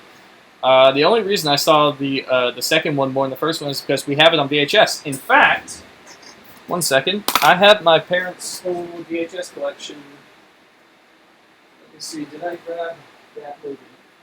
It's probably if I did grab this down here. Atlantis, Anastasia, Rescuers Down Under, Aristocrats Gandhi. Yep, an extremely goofy movie. Here we go. I got the VHS copy. Right here, physical proof. I actually probably need to turn my VHS player on. But, yep, it's all right there. I've got a lot of the Disney classics. Mulan, Fox and the Hound, Emperor's New Groove. Emperor's New Groove was underrated. So was Atlantis and Treasure Island. Those are, in my opinion, like the 3 Disney movies that should have taken off that just didn't. Atlantis especially. Atlantis is criminally underrated as far as the Disney classic goes. Yeah, I'm going to keep these colors very flat. One thing I do like about JoJo, though, is the music is... I've listened to the music tracks, and they are on point. But I'm just not sure if I could watch the show. Do I like that brown? Should I make it darker? Let's make it slightly darker. Let's make this like a... Ooh, that's good. And then what I had before, just kind of merge all that down. And that's like the hair layer. Commission in, skin, color. Well, let me put it to you like this. What is your favorite animated Disney film from before because Disney has had, as they've evolved as a company over the past like 70, 80 years. Oh God, it's actually almost been 100 years now I think about it. They've evolved so much, like their styles, like the Dark Age, Disney Dark Age, like the Black Cauldron, which is like Disney's like lowest point, which is still like a fun film to watch, you know, in that context. They had like the Rescuers Down Under. That's a good one. I actually have that on VHS as well. Rescuers Down Under, the Aristocrats, that like how about favorite Disney film from post-Renaissance? So post Little Mermaid up until Tangled, because I feel like Disney. No, yeah, up until Tangled, because Disney went through that phase like right after they went through that phase in like the early 2000s where they strayed away from doing like they still did a lot of stuff with their like established princess franchises, but they started like they did like the Meet the Robinsons. They did Bolt. Does anyone remember Bolt? Not really. The one that had Miley Cyrus, Hannah Montana as it voiced the main character. Yeah, remember when Hannah Montana was relevant to children? Do you remember? Do you remember Hannah Montana before she twerked? Do you remember? I remember. Pepperidge Farm remembers. I like that skin tone. That's nice. Favorite Disney princess? I'll give you one guess. Her name begins with an R and ends with Zul. That's right. Bolt was great. Bolt like wasn't a bad idea. I don't know. It just didn't take off. It just didn't have the same. For me, it just didn't have the same gusto that Disney movies are supposed to have. You know. Meet the Robinsons was one of those ones that I think it gave like one memorable line. That one with the Tyrannosaurus was like, I have a big head and little arms. And that's like the only thing I remember from the film. The rest of the film, because it was in that like transitional period where Disney's animation was trying like a bunch of different styles, and it just, I don't know, it just didn't. The characters looked weird. Also, I think that was around the same time Megamind came out, and I think about it. Which Megamind's a funny one if you want to go watch like a really good animated film that completely flew under the radar for me. Megamind's a good one. We need to go back to 2D animation one day. Here's the problem with Disney. If you want 2D animation, DreamWorks. DreamWorks. They are killing it in the 2D animation department. Disney is probably not going to go back to 2D animation as a long term, solely because because Disney, for all as much I like to talk up Disney from a nostalgia perspective, modern day Disney cares about money first and foremost. And if a franchise, it is very well proven that if a franchise fails, they will throw it in the trash and completely ignore it like it never happened.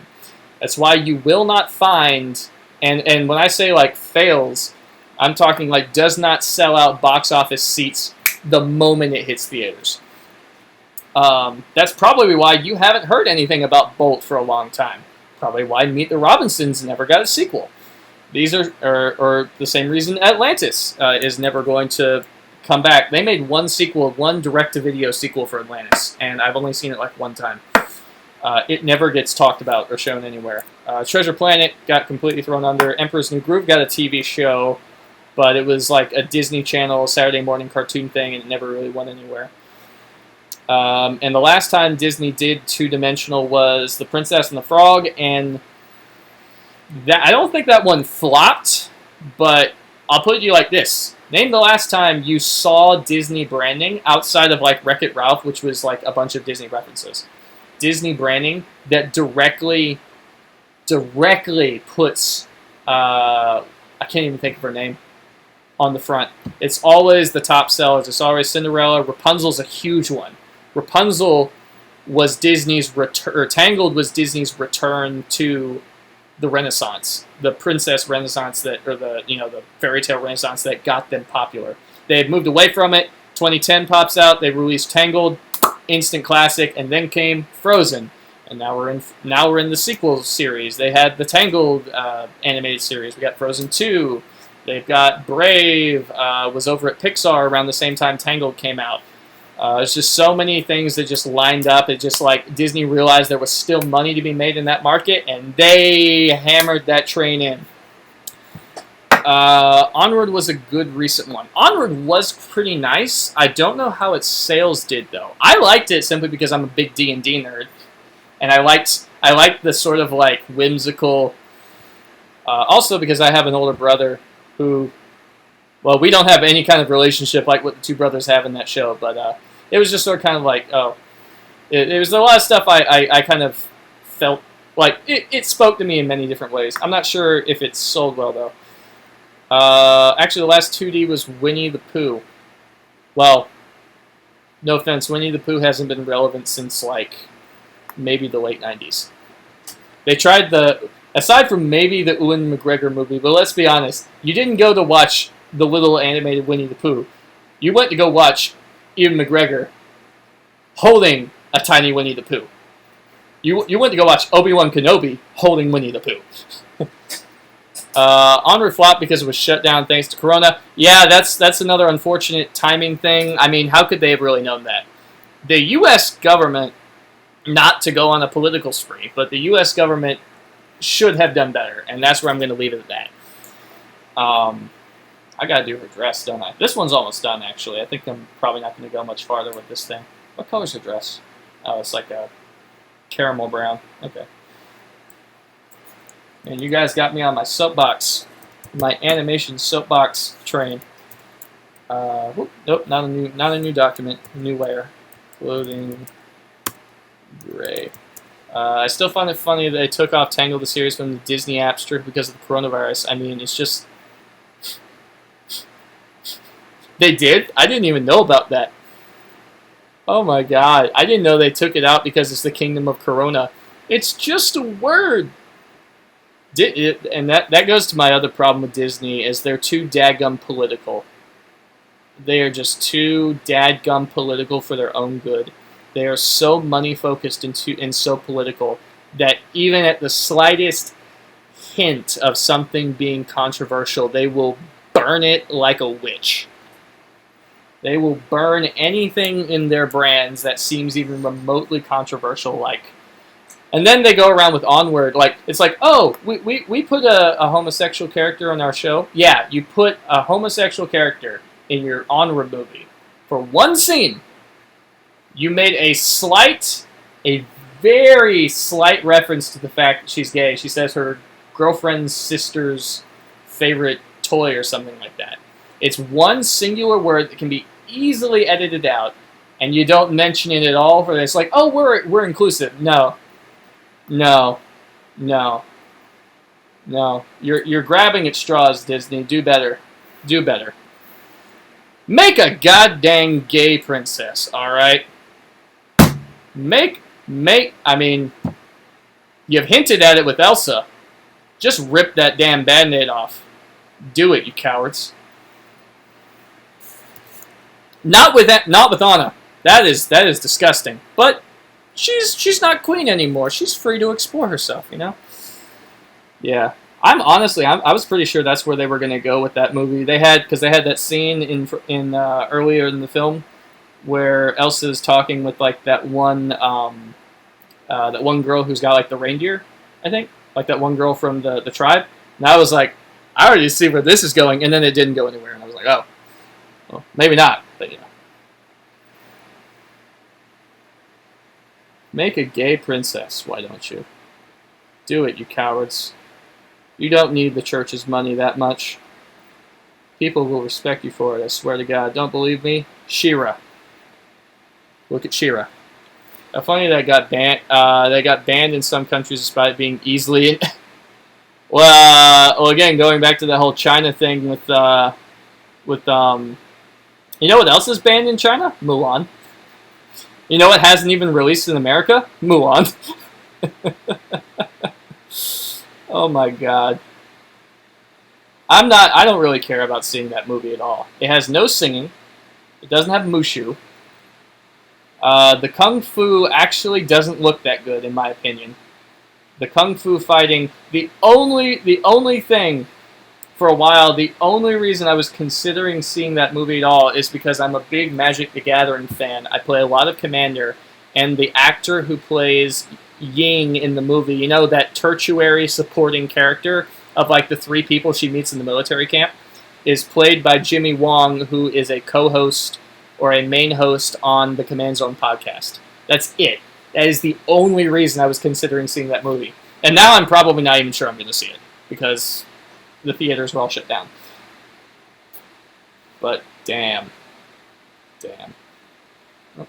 Sun's coming in through my window. If things get pretty bright on my webcam, let me know. Because it's shining right on where the webcam would be. So if I have like a halo around me. I think it's a good thing that we haven't had Mulan released. I don't know if it's a good thing, per se. I certainly know it's not something that... It's not a movie I was really like... Beauty and the Beast, when they showed Beauty and the Beast, I was like, damn, I want to go see that. Maleficent, not really. If I'm being totally honest. The Cinderella was okay. It wasn't great. It wasn't bad. It was kind of funny seeing... what's his name from Game of Thrones? Ned Stark, King of the North, and he's playing the prince. And the first thing that went through my mind in that theater was, girl, you better run. That man's if you have a wedding with that man, it is not going to end well for you. That blue dress is going to get so dirty. Oh no, you had better not try to marry that man. That was the only thing. It was just because I could not see him as Ned Stark. Not Ned Stark, Robb Stark. Ned Stark is the father who... It's Game of Thrones, take a guess.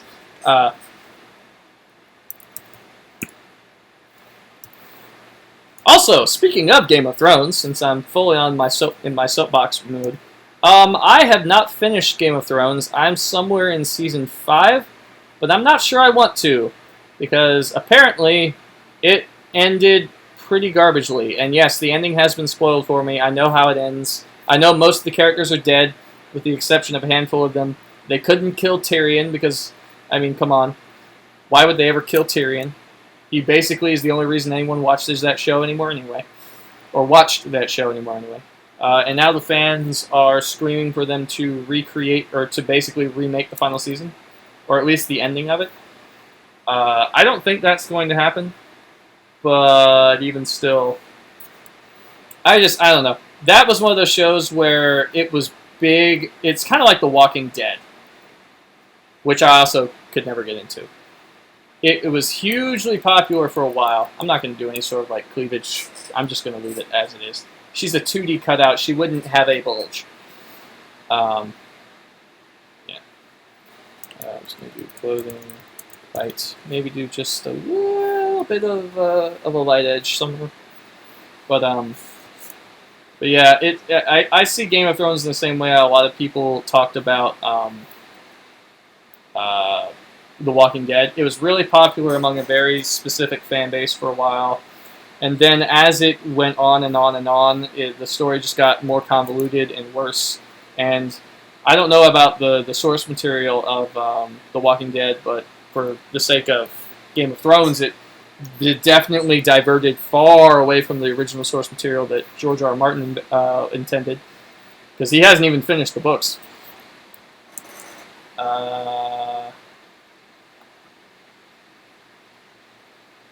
Hey man, she's got that cake though. Sorry, I had to make that joke. Cake? Your reference just went right over my head. Oh, I do have a nice little halo in the corner from my... I see it now on my webcam. You know what? I'm going to let that stay. I'm going to let that stay. Yep. Clothing... color. This has taken like 5 times longer than I thought it would, solely because I've just been ranting for the past like 30 minutes. This is why I don't show my face on stream. It's too dangerous. Not for me, for you guys. You never know what you're gonna trigger. I could talk about animation and magic and shit all day long though. Fucking do it all day long. All right. Oh, I still gotta do the eyes. Oops. This is gonna be the part I'm actually gonna put some time into a little bit. All right. And then do eyes.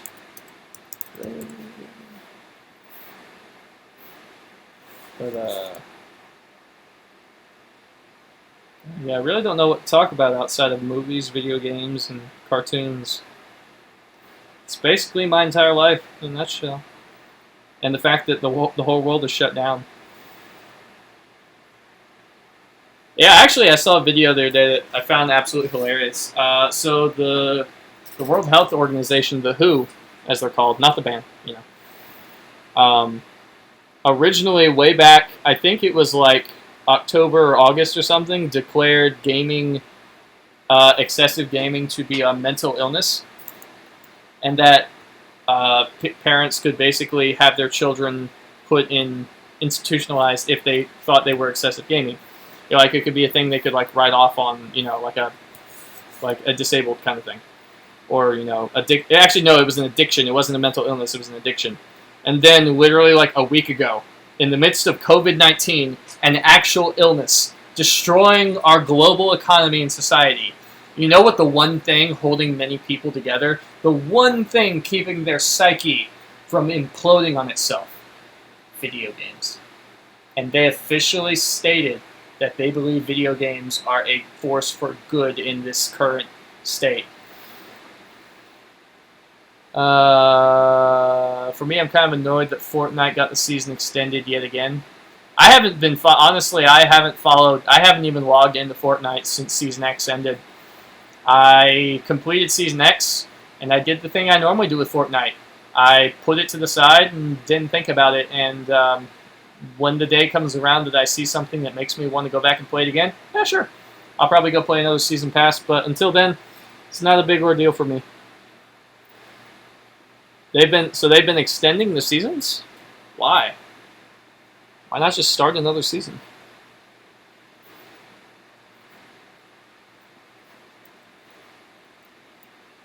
I have a bunch of my I think some of my best scores in Fortnite were the final couple days of Season X when I was just grind playing to get up to level 60. I beat all the achievements. I unlocked everything but like the final variant of the Battle Pass skin, and I had to hit level 60, and that was like level 57. And so that last day, day before Season X ended, I just grind played for like 7-8 hours straight. Match after match after match after match. And I was getting like 15, 16, 20, 25 shots, kills every game. I was playing in... only thing good is Deadpool. I heard they're putting Deadpool. I am not surprised by that. I mean, they put Batman in Fortnite. Everything is in... Star Wars has a canonical connection to Fortnite. I kind of hate myself for having to accept that, but you know what? It's true. Star Wars has a canonical connection to Fortnite. Because Disney. I actually don't hate Fortnite. I think the game is fine. I certainly appreciate the fact that Fortnite doesn't screw its fans over with constant DLC. But I understand why a lot of people are not big Fortnite fans. And I don't blame them for it. It's one of those things where the fan base has the fact that it's been tailor marketed almost exclusively to children has done it more harm than good. Okay, that is our cookie girl. It took way longer than expected, but there. And so I will go ahead and I'm going to turn the frame off. Oh, I still have to do her eyes. She has white in her eyes. Eyes right. Of course, if once I put it onto the other page, it'll fix it, but I'm a perfectionist like this, you know. And now that I've zoomed in, you can see all those little minor imperfections, but you know what? Screw it. I'm not going to go back and fix those. Alright. Disney has actually flushed Star Wars down the toilet. Oh, I mean, no offense, but when you have a fan base as rabid and gosh darn sensitive as the Star Wars fandom is, it was almost impossible to not hit that result. When they announced they were making more Star Wars, two things went in my mind. Number one is, oh, this could be cool. And second thing went, you fool. You know it's not going to be. This is not going to go the way you think. This is not going to end the way you think. To quote Luke in that final movie. Alright, let's kind of get her so her form's a little bit like off to the side. Alright, now I'm going to call this, hold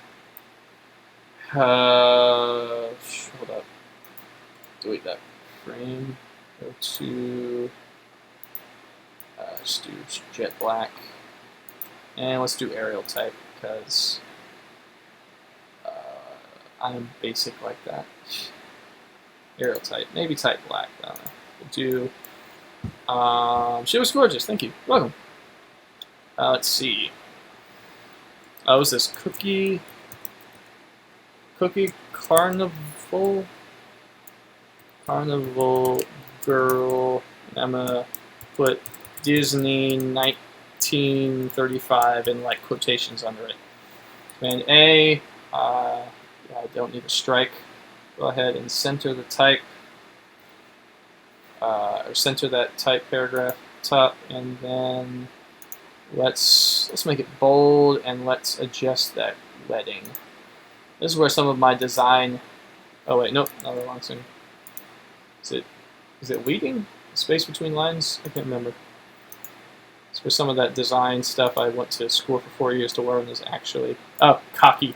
Heh. Well, we should probably change that, or maybe we just leave that in and see who notices. Cookie Carnival Girl, Disney. 2935. Wow, I cannot type. This is what Disney will be creating in about 1,000 years. Disney will control everything. Everything will be Disney. Disney will be all of life. Yes, I finally get to coelacanth and got a coelacanth in Animal Crossing. Oh, is that one of the fossils? Or is that a fish? full disclosure, I have not been going after the fish. I really haven't been trying to fill up my critter decks. I probably have missed quite a few of them. Like, I didn't get a sturgeon. I didn't get a golden sturgeon in March. All right, next one. Medusa from Lady Medusa. Let me go ahead and let me find. Oh, let me open up. I need to find my.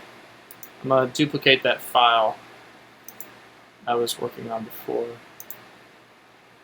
All right, and let's copy because I just want to keep the background. Let's duplicate, and we're gonna name it 6 Fanarts. Enter. Delete the copy off the end of that. Underscore 2. I'm just going to move that there. Alright, and then, so this is the original PSD file, and then we're just going to delete basically everything but the frame. And unlock the line art, delete the line art, delete that, and bing, bang, boom. We're back to the start. Okay. And this is the second one, because I resaved it. Alright. Queen Medusa. I pretty much know her design from memory because I'm a big Marvel fan and I like the design of the character so much. But for those who are not familiar, Queen Medusa is a little bit of comic background, is a Marvel Comics character. She is an Inhuman, which is sort of like one of their sub-breeds of superhero power. Like you have the X-Men who are mutants. Spider-Man, who is technically he's not a mutant, but he's like a mutated. Oh, that's cool. Oh, that's really nice. You type in Queen Medusa on Google Images, and you go down to I'm gonna say 1, 2, 3, 4, 5, about 6. Not very far from the top is the commissioned artwork that I had made of her by Fernando Kilbiro on DeviantArt some months ago, which is printed out and is hanging up on my wall. But yeah, that's pretty nice. It's like looks like somebody put it in an Imgur gallery. But getting back to the topic at hand, Queen Medusa, she is an Inhuman. She is one of the 2 main Inhumans. She is a queen. She rules a kingdom called Adelan, which is basically like a superhero colony on the moon. And each of these individual Inhumans, they live in a sort of caste system society where your superpower determines your use within this world. Or like Inhumans are given preference over pretty much all other forms of life. Like Inhumans are perfection, basically. It's basically a caste system. Here's a good example.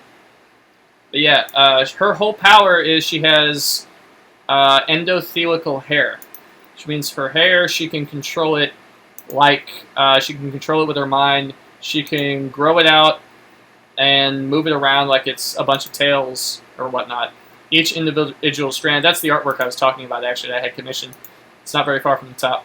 But yeah, so she basically just uses her hair like an extension of like a bunch of individually movable, expandable, what do you call it, limbs. And she is, I don't know how powerful she is as far as like Marvel characters are concerned. Her husband is definitely up there. Black Bolt is strong. Black Bolt is like world-ending powerful. Close that down.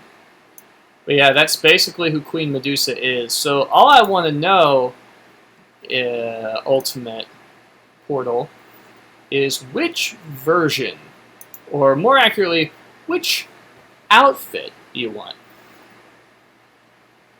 for Queen Medusa. Because there's a number of different outfits. Her iconic outfit is the one I just showed you, where it's just like a slim, tight purple suit, and she's got like that thing that Jack Kirby... She's a Jack Kirby creation, I want to point that out. And you know it's a Jack Kirby creation because the outfit has something that covers the ears. That is like a signature Jack Kirby design. Gambit has it. Most of the X-Men's early costumes had things that covered their ears. A lot of superheroes had things that cover their ears. traditionally. Jack Kirby did not like drawing ears. He loved drawing hands, but he did not like drawing ears. I don't know what is up with that. But I'm going to step over here and get some drink.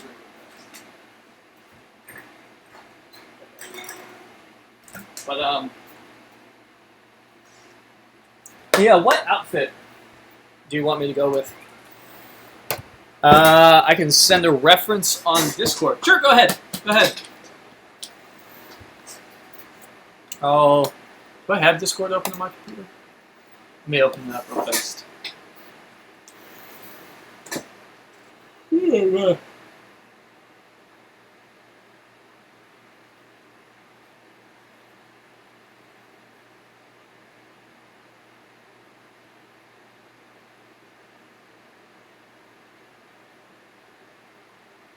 Yeah, I like the character. I like that the Inhuman Society is interesting from a concept because it's basically the tailor opposite of the X-Men in some ways. Even more so than the Brotherhood of Mutants, because the X-Men are an outcast society of basically mutated human genome, and they don't seek perfection through society. They seek acceptance in the greater world. The Inhumans seek the exact opposite. They don't want to be accepted by the world. They want to be completely separated in their own separate colony. They want to have as little contact with the human populace, with the mutant populace. They want Inhumans for Inhumans. That's their whole basic philosophy. Now, that having been said, that's kind of how they start out. They do evolve over time, their philosophy on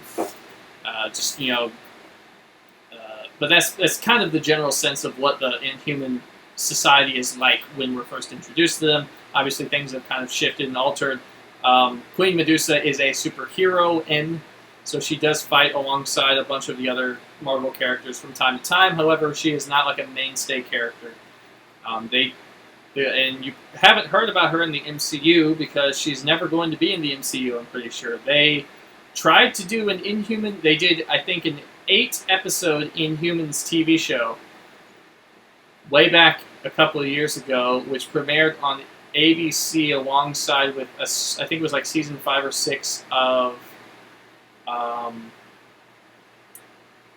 Agents of S.H.I.E.L.D. on ABC. And it was garbage. Nothing about that show was interesting. The characters were bland and boring. The storyline was generic and stupid. I did not like it. Okay, so you just want the classic outfit. All right. More or less. Actually, that's kind of... I don't know what... Oh, yeah, the Lego Medusa. Yeah, I have her in Lego Marvel Superheroes. But yeah, I like that shot of her fighting Spider-Man, and she's, like, trying to tangle him up with her hair, and he's trying to, like, tangle her up with his web. And they're just in, like, this crazy web hair mess, like web hair tornado. I like that. She actually... Spider-Man hangs out with the X-Men and the mutants quite a bit. I don't know why. They really have no reason to hate each other. Spider-Man is a chill dude, but whatever. That show was horrible. I got through half of it, and it was too much. I basically did the same. I think I got like 4 episodes in, and then I was like, I got better things to watch. They did that thing where I actually think they tried to capitalize on Game of Thrones' success a little too much, because they had Ramsay Bolton, who was he wasn't like the main villain, or he was one of the later season villains of Game of Thrones, and he played Maximus the Mad in the Inhumans TV show, and they banked a little too much on his actor. Also had Anson Mount playing. They had a really good cast. They had a really good cast for the show, but the story was rushed. The costumes looked, quite frankly, garbage. The set was boring. The story was bland. I don't know. It was a misstep. It was a major misstep for. I think it might actually be, because technically speaking, because it's linked with Agents of S.H.I.E.L.D., it is canon to the MCU. It is one of the least. It might be the least, the lowest viewed or lowest ranked MCU tie-in shows of all time. Not opposed to Netflix, who Netflix like actually took their time with the characters and did really good. I'm gonna do a power shot of Medusa. So I'm gonna do a classic. Actually, no, I don't want to do this. Do I want her with mask or without mask?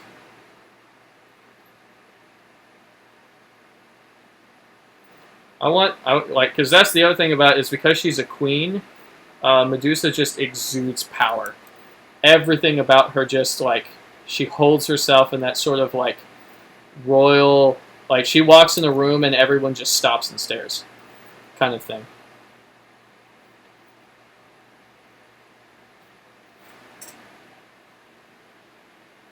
And without a figure to line me up, I'm just sort of kind of going with my gut on this design. But she is definitely going to have some cleavage because that is a very tight costume. And I mean, let's be frank here. The costume makes the superhero. I know they make all this talk about, oh, it's not the costume, it's the powers. Let's be frank. No one picks up a comic book to stare at a regular everyday Joe. They want to go see the guy in the cape, punching terrorists in the face. I got bored in the first episode. Yeah. The first couple episodes of the show is it also had, the other reason I compare it to Game of Thrones is that the whole actually, what do I want her to do with her hand? I think that the whole premise of the show is it's supposed to be like Maximus the Mad overthrows Black Bolt and Medusa and is like trying to rule Adelan with an iron fist kind of thing, which is such a generic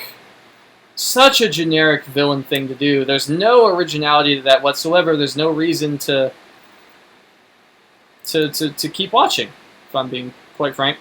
That's like villain plan number one is take over your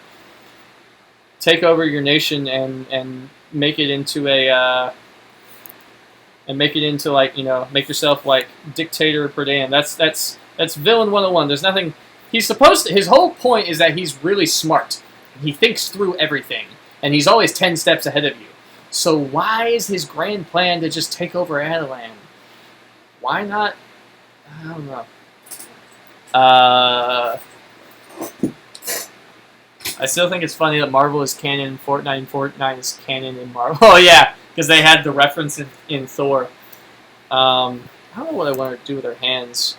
Her hands wouldn't actually be... She doesn't actually command... She actually doesn't command... her hair does all the fighting for her. She literally... That's the other part of why it's so hard to fight Medusa, is that she has developed a sort of omnipresence... Not necessarily like a spider sense, per se, but like an omnipresent sort of like radar. And so, if you're standing like anywhere in the vicinity that her hair can reach, she can hurt you. I'm just going to do like a classic hands on hip superhero pose because I don't feel like drawing hands today, apparently. And I'm going to have a hand going out that way too.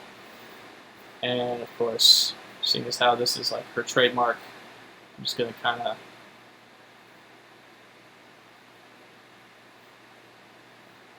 And this one, I'm actually going to use the frame to my advantage quite a bit. I'm just gonna have the hair overtake the entire top part of this frame. Yeah, there we go. I like that. I like the way that looks. It's kind of like she's got like the fringe. Medusa, in a word, is Rapunzel, but if Rapunzel, if slightly racist and very political. Because I mean, they're both royalty. You know, it's just that one is designed for children and the other one was designed by people who actually gave a shit about story. No, not saying that, you know, Tangled doesn't have story, but let's be quite frank here. It doesn't have that kind of a story. It has the kind of story that you could sell to children. I mean, there's no political coups happening in Tangled. That's not like no like raunchy political coups, no like beheadings and crap like that. Oh, fun fact! Did you know that Marvel is Since they have a contract with Disney, the MCU, one of the stipulations is that they are never allowed to show a beheading on screen. That is a very strict Disney no-no. They can briefly show in a flashback Winter Soldier's arm being cut off, somewhat, blurry off camera. They can burn someone half to death. Iron Man 3, also Endgame. But they are under no circumstances allowed to have someone beheaded, which is why Thanos did not get beheaded when Thor. That's why they did not actually show Thanos' head getting rolling on the ground when Thor killed him in Endgame. They did it, but they couldn't show it. Let me actually make this. Yeah, I'm just gonna use the frame. This is the other thing, when it comes to flowing bits of a costume like hair and capes, that's why Wonder Woman almost 99% of the time has long hair. She's had short hair once or twice, but 9 times out of 10 she's got long hair. She sometimes will wear a cape, but she doesn't really have to. It's because movement is accentuated through flowy bits of fabric. It's why Superman has that iconic long cape. Batman has an iconic long cape. You really want something that accentuates movement, and in the case of Queen Medusa, all her movement comes from her hair, because she literally just stands there in the middle of a battle and is just grabbing things and throwing them down. And I actually am gonna do my best to put quite a bit of at least some sort of anatomical mass to this. Now, if I look at her costume again, so let me pull up the Discord. Let me actually just show this on Discord. This is kind of what I'm going for. It's actually the headpiece connects through one whole unit to her entire face. It's sort of, I don't know what you call it, but it has that V lining on her cheekbones that points down, and then you can see her mouth. So if I draw that in here, it's basically going to go something like this. It's going to go up around the bridge of the nose, come back down, and then up and around. And then it actually has a fair bit of space. That's basically what you got, is right there. And I don't know if I want to do anime glowing eyes like what you had on there, but I'm just gonna kind of obviously her eyes show through this. She doesn't wear lenses or anything that I can tell. So that left eye does not look like the right eye. That right eye looks completely different. Welcome to Art 101. Eyes are tough. Also, actually, no, I know what I gotta do. I gotta make her look like she's mad. It's another reason when they do those tight-fitting. This is not how as a guy who has done enough cosplays in his life, let me tell you, this is not how fabric fits to you. Okay. Any bit of fabric that is clinging to your body this fast is cutting off circulation somehow. It is not comfortable. You could not fight in a superhero costume like this for very long. In many ways, they were the original superhero costumes were designed by, or were the reaction to strongmen, like circus strongmen. I'm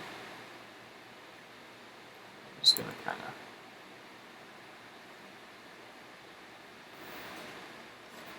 And then her cowl kind of just sort of wraps around. And I think she has gloves on. So if I go to the arm, I can actually connect it right there. And that's going to be a glove too. I'm just going to go ahead and kind of that's a glove. This whole bit is going to be black as well. Yeah, so all that's going to be black. Okay, cool. And then the rest of the outfit, if I want to do some, because it's pretty fitting. And Medusa, she may not be Hulk, but I mean, she's not,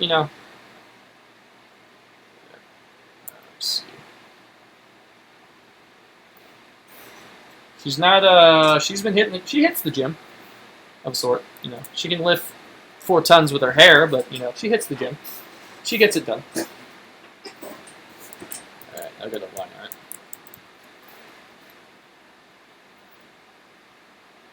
Make that a little bit easier to see. And just like last time, let's do the eyes first. Oh yeah, she looks pissed. She looks ready to kill something, which is, to be fair, how she looks 99% of the time, because she has to command the allegiance of her people / her armies to fight for her. Yeah, she's one of those Marvel characters that just takes 0 craps from everybody. I think there's a very iconic shot of Iron Man showing up in her throne room, and he like makes a snarky remark because it's Iron Man, and she just grabs him in his armor and just chucks him against a wall. She's like, "This is my kingdom. You will not talk to me like that while I'm here. While I sit upon this throne, you will show me respect," kind of thing. That's another reason I didn't like the show, is they basically strip her of her power in like the very first episode, the end of the very first episode, and she is... It just didn't feel like comic accurate. She just didn't feel powerful in the show. She like used her hair to fight like one time, and then she's bald for the rest of the show. And she gets a lot of screen time. Like Sorinda Swan, who plays her, gets a lot of screen time, but it just didn't feel accurate to the character, in my opinion. Now that having been said, I'm not the biggest comic book aficionado. I haven't read. I know that she was originally actually as she had an ulterior origin, as is the case with most comic book characters, but she was a Jack Kirby creation intended to be a villain in the Fantastic Four, I believe. As was a lot of characters. As was Black Panther, was originally a villain that fought the Fantastic Four. The Fantastic Four is... You don't hear about them much in the... They're obviously not mentioned in the MCU at all, but that's a legal rights thing, because Marvel sold the movie rights to those characters way back in the 90s for like pennies on the dollar.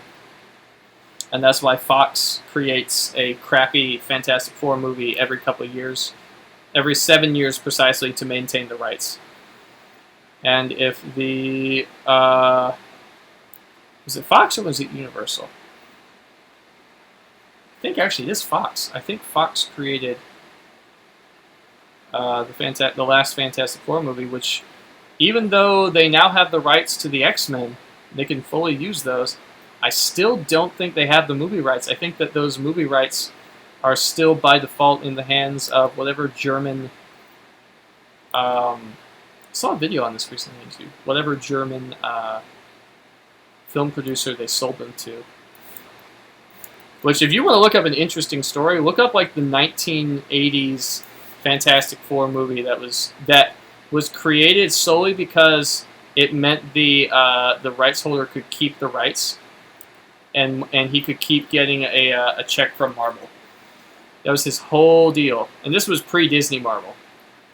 So I think they sold the rights to the Fantastic Four movies for like a couple $100,000, which is pennies on the dime compared to what they would be making now if the MCU had the Fantastic Four in it. Pennies by comparison. Chat seems to have dried up. Is everything okay? I know you guys are probably doing whatever stuff.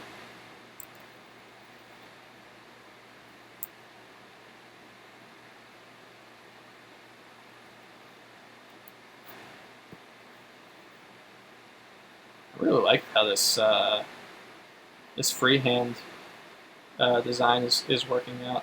It's really pushing me to think about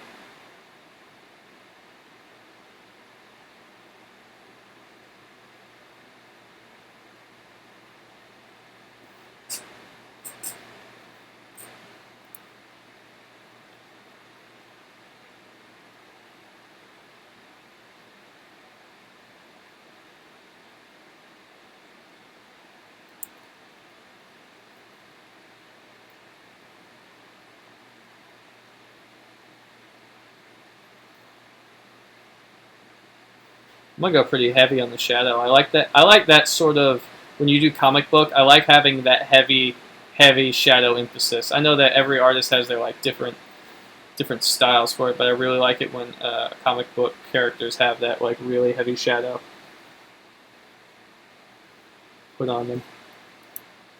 Of course, lipstick is pretty reflective. Comics-wise, I'm a massive Batman fan. I've been reading his New 52 stuff recently by Scott Snyder. At the minute, though, I'm reading Harleen, which I'm loving.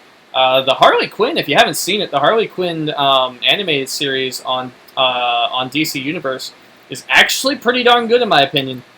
It's that raunchy adult sitcom humor that we don't really see a whole lot of on network television anymore because it doesn't really have a place. But that's the one thing that streaming services have done for entertainment is they've created an avenue wherein people can like wildly inappropriate shows or jokes and stuff can have a place.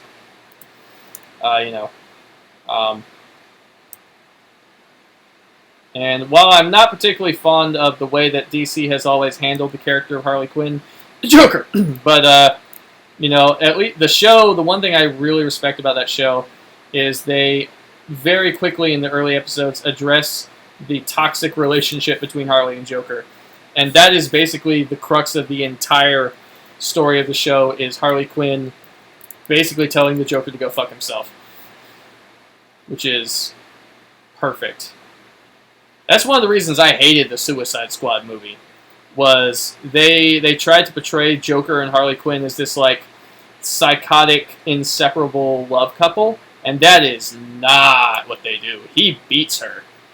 He straight up, she lives in fear of the Joker in the comics. In the Injustice comic arc, she has a child, a daughter, that she has never told him about because, and I quote, she fears for her daughter's safety if the Joker ever finds out.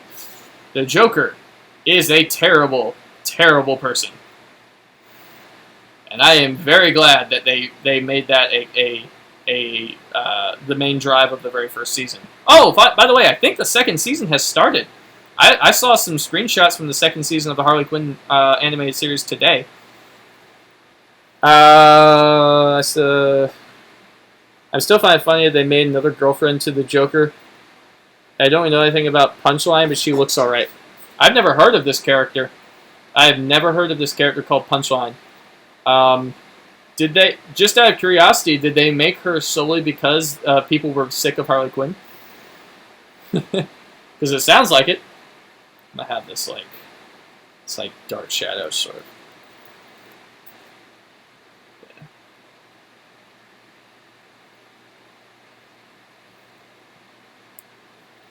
And I'm gonna follow that line up into the mask. Pretty effective. Yep.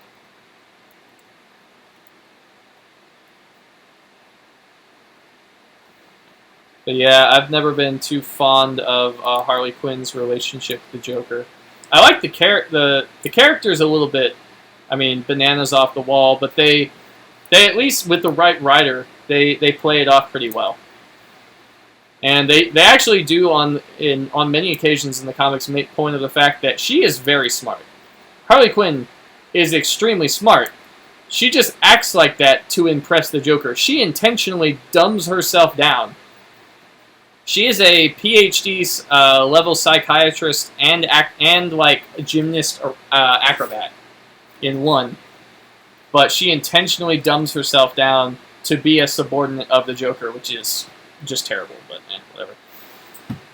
whatever. She's very new. I mean, it could be, but I actually really don't know. Like I said, I'm not a big comic aficionado. Fun fact, though, on the subject of comics, because of the coronavirus quarantine. It is doubtful whether or not this year there is going to be... We do this thing in, I think it's the first Friday or Saturday in May. I think it's actually a Saturday. In May, they do what's called Free Comic Book Day, where you basically can go into any comic book store, and there's a selection of comic book titles from a variety of genres that you can literally just... They usually have like a limit of like 3 per person. You can just pick any of the ones that are available and just walk home with it. Free of charge. because of coronavirus, it's doubtful whether or not comic book stores are going to be open in May, and as such, Comixology, which is a digital comic platform, has gone ahead and made like 700 digital comics completely free to download right now. And if you have an Amazon Prime, now I think they're only free to download if you have like a premium account, but if you have Amazon Prime, you can make a Comixology account, link it to your Amazon account, and then you can just download all the stuff. Like, it's like a 7-day free trial. Just download all the premium content like immediately, and you have it forever. Once it's downloaded, it's in your account forever. I downloaded like 700 different comics, and I will probably never read most of them, but I have them because they were free. So, fun fact: want some free stuff? Hop over to Comixology right now. Link your Amazon account. Have a little fun. And it's not just comics in the sense of like superheroes. It's like comics, like romance novel comics, anime specific comic books. Some republished manga from Japan that's basically just been translated into English and is published through like Dark Horse or some sort of comic company. Go check that out if you're interested in comic books at all. I'm going to...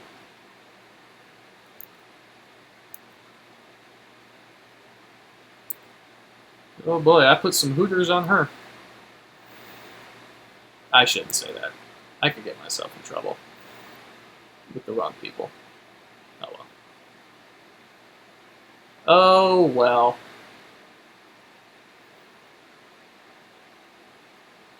It's comics.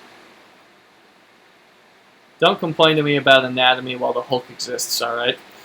Don't complain to me about inaccurate anatomy when the father of modern day comics, Jack Kirby, used to draw people who looked like their arms were disconnecting from their bodies. It looked amazing, but if you try to break down the anatomical structure of Jack Kirby's characters and the poses, it looks like their arm was bending backwards in the socket sometimes. The man knew how to draw, but it doesn't mean his anatomy was perfect.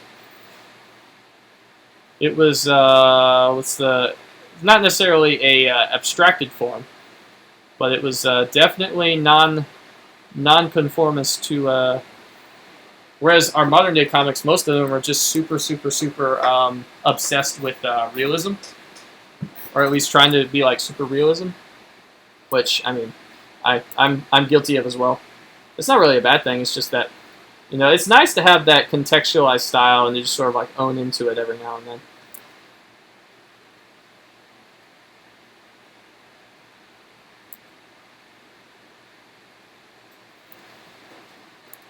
Yeah, I took that away. That wouldn't have a groove in it until you get down to like the actual,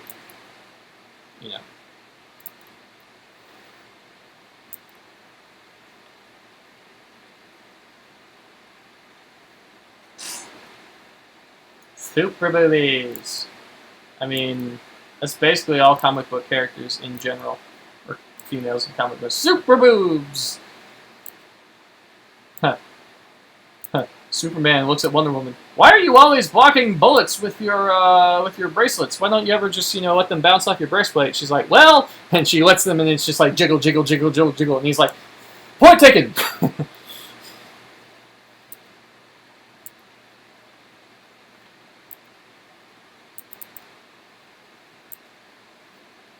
And then there's Power Girl, whose costume is 110% designed around cleavage. That's literally her calling sign, is cleavage. She is totally okay with it. Even though, when you think about it, the fact that she flies around and she has a giant open boob window means that she would have extreme drag on that section of her body. It makes absolutely no sense, but then again, most things in comics don't. So, you know what? We're just gonna leave that at that. And walk away. And say we learned a little something about ourselves today. What did you learn in class today, kids? Super boobs. Kids, I'm homeschooling you. I'm never sending you back to that school again. But really, 90% of America, or almost all, this is the only time I can think of in human history where a government has declared everyone has to, if a bullet hits them, they just pop like balloons. Bad anatomy.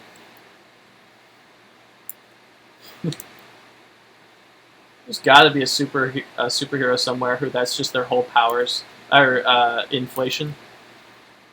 And they just use that 110% to their advantage. They're just like a walking, talking crash test dummy. Alright, cool. Alright, so as far as let me actually, on the edge of her neck, it's going to get, and it's going to probably around here too. I don't know what you call this, like, little V-lining bone neck thing that people have, but it's really extenuated in comics. It's like really. And then, of course, I have a pretty promoted Adam's apple, so I'll give her a little one as well. Alright, now onto the hair. The thing that gives her power. Her hair. Seriously, I think that, like, it's like if you look up Marvel Comics and you look up, like, superhero powers and weaknesses, it's like Medusa, powers, endothelial hair that can lift tons, or like tons of weight, and it's like weaknesses, scissors, clippers, a barbershop. That's her problem. That's her, or like that's literally how you stop her. Is you just cut her hair, and it'll grow back, faster than normal. But she's basically powerless at that point. Name a weakness of Batman. Guns. Name another weakness of Batman. Grenades. Name another weakness of Batman. Taking a shower in a thunderstorm.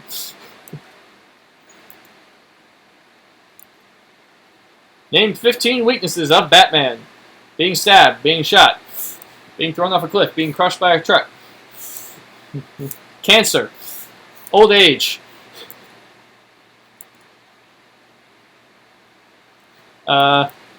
Coronavirus.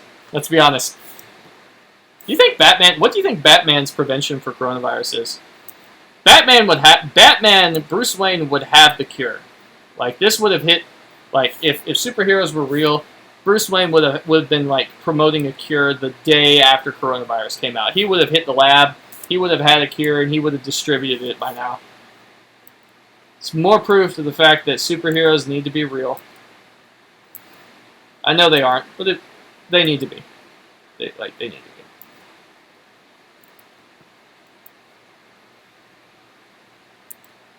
Probably going to do... Curves can be a little tricky sometimes for me. And I'm not going to worry about it. It's just basically just going to vanish behind her back.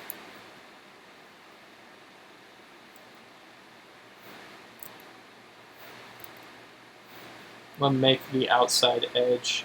And it's basically the hair is just going to whip outside the edge and then form back into, and then it's just going to dip behind the edge of this frame and just vanish into nothing. So if you look at it from the outside, it's basically what you're seeing. Turn off the sketch, and bang boom.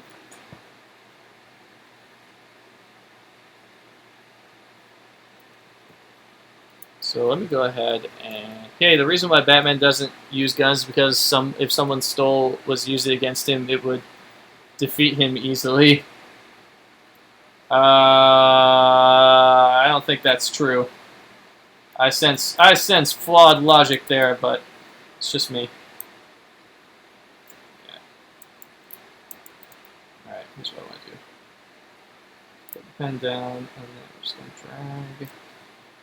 And then we're just going to drag from here all the way to the edge of her torso. So then if I turn the frame off, yep, I've got to put in reference for where everything ends. And now I can just focus on the line. And I won't even worry about that over there. That's going to fill in anyway. Okay, maybe I will worry about it because I'm a perfectionist like that. Oh, I forgot. When you tilt your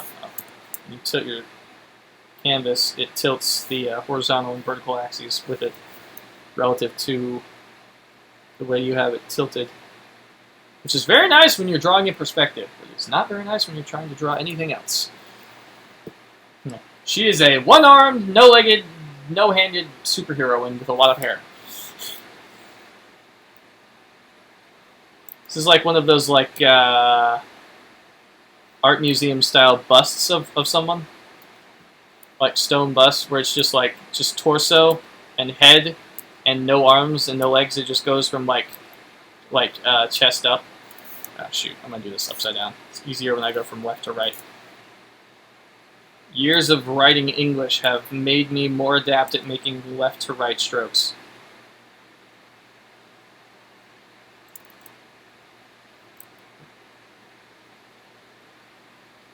Unlike the last one, I am going to put a lot of line work into the hair to give it lots of volume as opposed to just, chocolate. But, okay.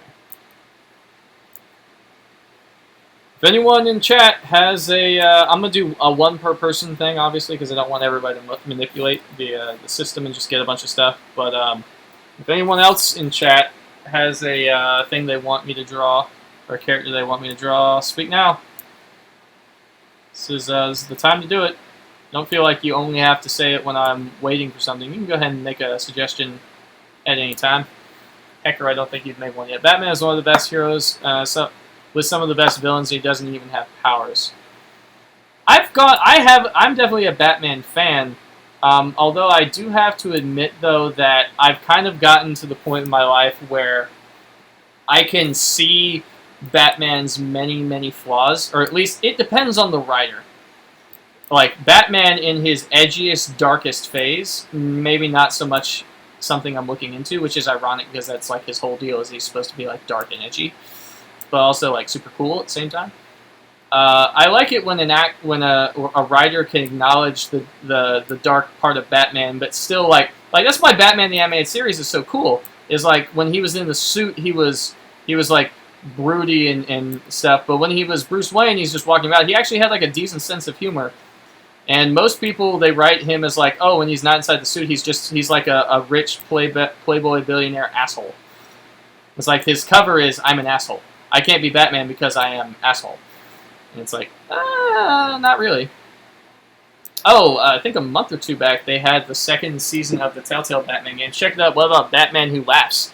I have no idea what the whole concept behind that character is. It has a funky, weird AF design to the costume. I understand that the Batman Who Laughs is the result of, I think, the dark, like some sort of like uber dark universe version where Batman I don't think he kills the Joker. Maybe he does. That's usually what spawns evil Batman is, I killed the Joker.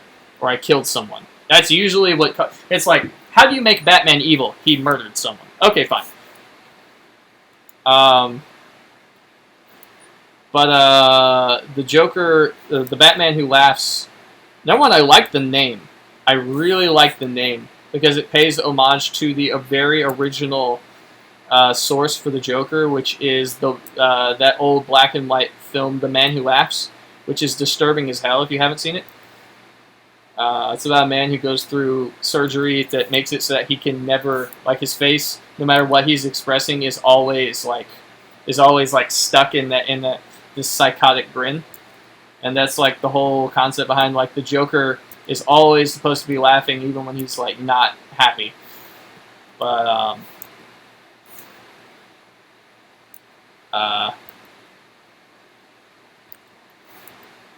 yeah. I don't know half anything about the Batman Who Laughs other than I think the whole consensus is like the Joker's blood or serum overtakes Batman and he goes psychotic and starts hunting down Batman from other universe. Like there's actually, he goes in that same, it's the Dark Multiverse, he killed the Joker and basically became a mixture of both. Yeah, he's Bat Joker is basically what he is. It's Batman with Joker. There was also a universe in there where he hires basically Batman if Batman and the Punisher became like, if the Punisher had become Batman. Where instead of becoming a ninja, Batman like enrolled in the military and became like special forces. And so this Batman has no problem with killing people whatsoever, and he almost exclusively uses guns. I think that's also one of those. It's like Batman, but not a ninja. Batman, but soldier.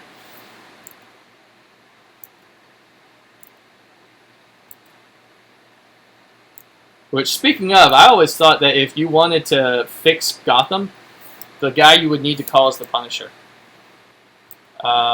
Because it'd make an interesting story because their power sets, like Bruce Wayne's, like I'm pretty sure Batman is obviously, because he has all the technology and stuff available to him, is still probably going to beat the Punisher, but the Punisher's not going to go down without a fight.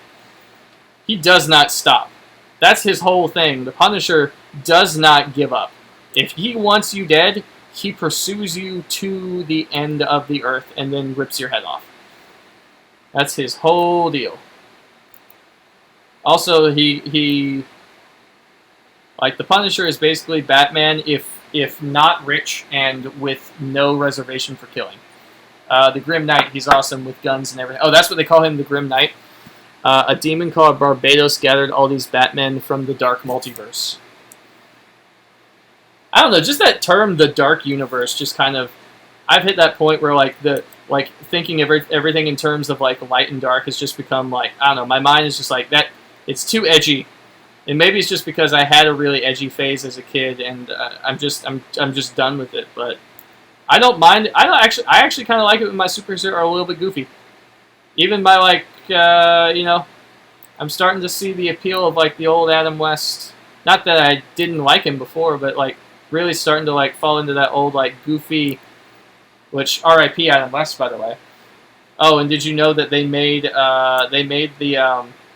Arrowverse, when they did the crossover event this last year, they made that canon. They made the 60s Batman canon. Or at least one version of that multiverse, anyway. Because they had Burt Ward show up, and he looks into the sky while walking two dogs and wearing like a red sweater and says, "Holy crimson skies of death," or something like that. You know, they made that Batman. They made basically every DC property canon, every live action DC property. They made the original Superman with what's his name. With he's in the Legends of Tomorrow show with Brandon Routh. They made that canon again as Kingdom Come Superman. They made what else did they make canon? They had a brief cameo of the 1980s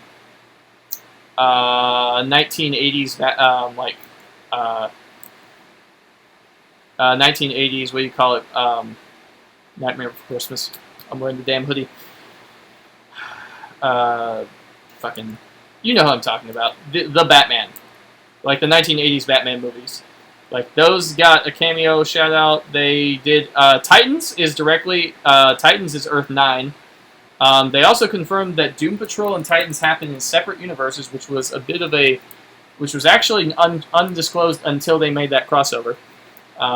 For those DC Universe fans, there's a Doomsday Batman and the evil Batman who literally stole the Speed Force from the Flash or something.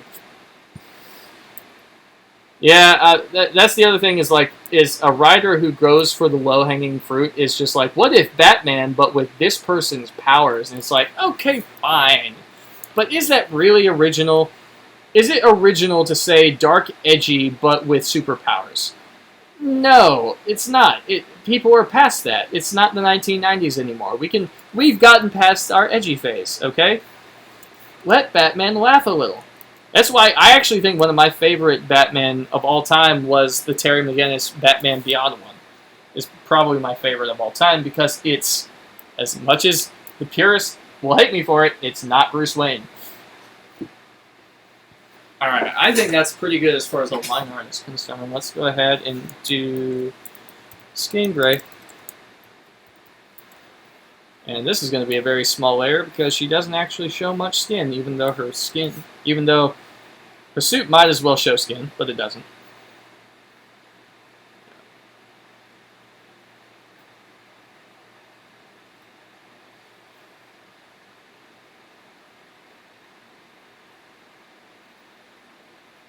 Ooh, there's another one I need to finish, and I heard this was free on YouTube, though I think you have to get like a YouTube Red subscription to watch it. HBO's The Watchmen series.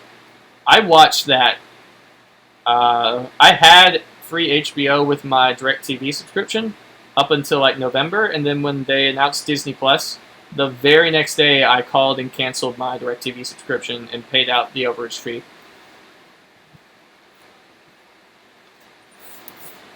And I lost access to my HBO when I did that, so I wasn't able to finish the Watchmen series, even though a major point of the ending has been spoiled for me. You know, the identity of Big Blue Guy, Dr. Manhattan, but even still, I kind of want to go back and I want to finish that, because that show was good. HBO, you know, they may have fucked up Game of Thrones in the end, but they can still write some darn good stories. Westworld, very good. Speaking of, they have like, I think they have Westworld is like the newest thing they're right now. Ultimate. All right, I'm gonna get going, but I will definitely check in later, see how you're doing. Have fun. Thank you. I'll send you a screenshot of this on Discord when I finish it, Portal. Thanks for showing up and helping me out, or giving me some creative juices. I kind of wonder if I should do all of the characters I draw with that like light coming from the right side kind of thing. Because I did that for the other one, but the problem is that they would all feel almost like the same, like they're cut. I don't want it to feel like they're all standing in the same room. I just want to draw all of the characters.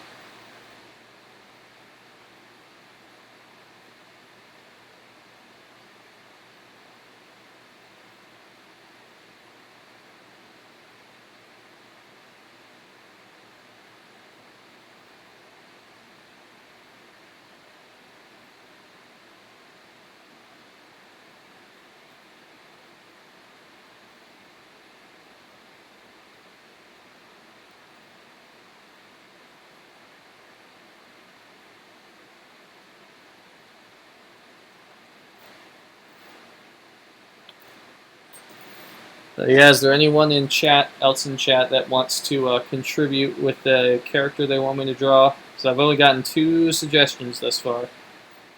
I probably won't be able to finish this. I'll probably have to come back another time and keep doing this. But if I don't get more submissions tonight, I'll probably open it up to Twitter. I'll show them the 2 that I've already done, and then I'll say, who else do you want drawn?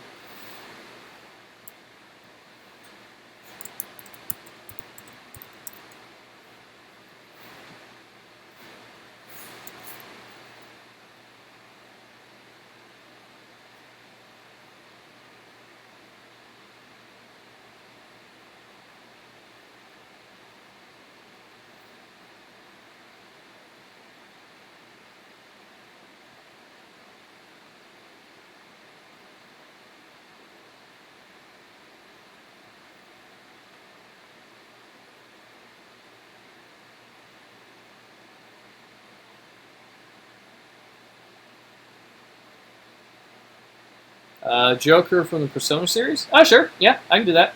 Haven't done a guy yet.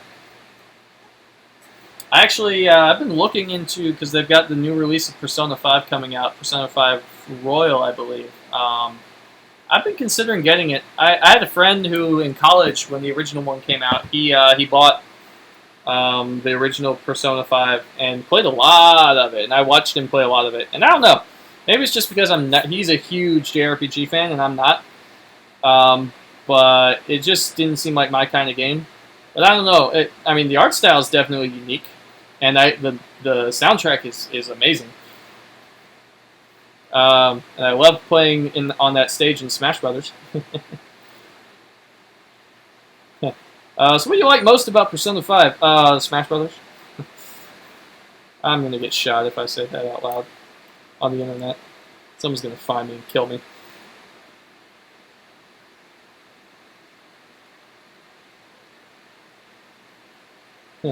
What's your favorite part of that game? Smash Brothers. I will murder you. Alright.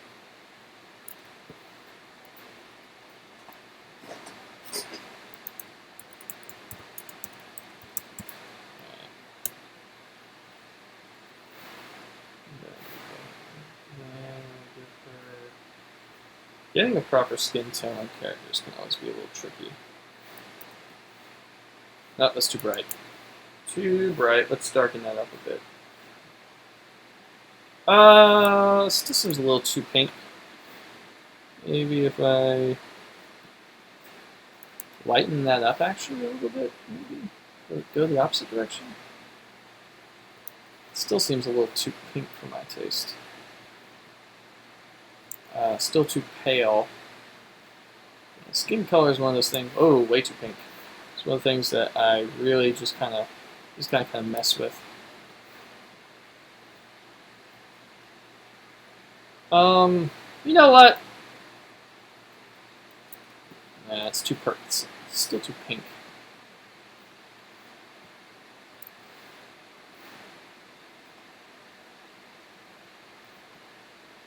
I always need to find that like pseudo pinkish brown kind of area. Just kind of find one that fits fairly well. She looks like she's sunburned almost when I put it at that shade. It's too pink. Maybe a little bit on that direction. Nah, that's too far light towards the red. You get that like middle tone. Okay, we're getting closer. We're getting closer. Maybe lighten it up a little bit. It's too yellow. Too yellow.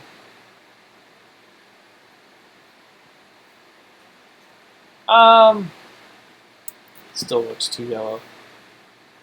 Pinking up a little bit. I know that skin isn't like predominantly pink, but it's hard to find that skin tone color. Skin tone is one of those like things that just kind of bothers me when I try and draw. Just keep going darker. Eventually I'll get to a neutral color that can pass off for skin tone. It's too purple.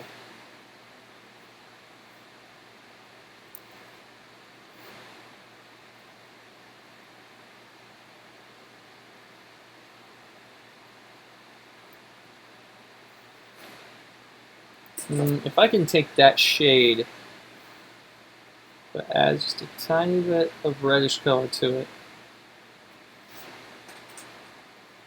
still not satisfied with it.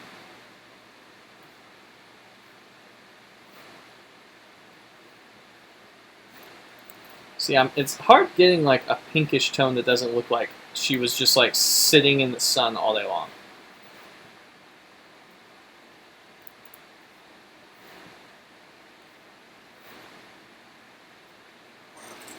Maybe it's, I'll tell you what, I'm going to leave that as is. I'm going to come back to it maybe. I'm just going to leave that as is because I know that colors actually do shift the way they appear when they're surrounded by other colors. So once I add in the dark gray, we'll call this cow gray, the dark gray of her cow, it's possible I will be seeing her skin color in a different tone. Let me shift that.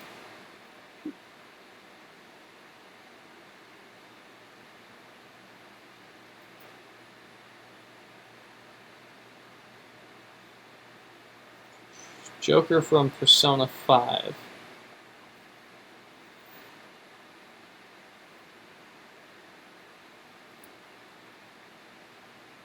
So let's be honest, once I get this whole thing colored, the hair is all you're really going to notice. That like bright red hair.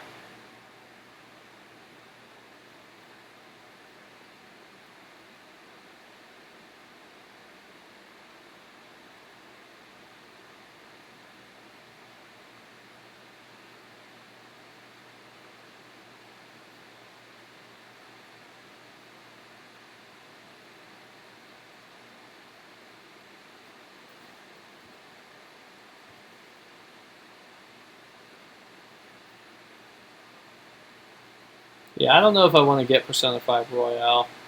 I was thinking about it, but I've also got Final Fantasy VII I'm trying to finish up, or at least the first part of it, because they're releasing it episodically. Although I was skeptical when they said they were releasing it episodically, but the first part, I'm already a good 30 hours into the first part, and I don't even know if I'm close to being done yet.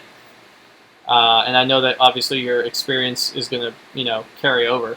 I'm like level 37, 36, 37, and again, I don't know how high the leveling system in Final Fantasy goes, or how many parts there's going to be in total, but it seems like for the first part of this, there is a lot of content.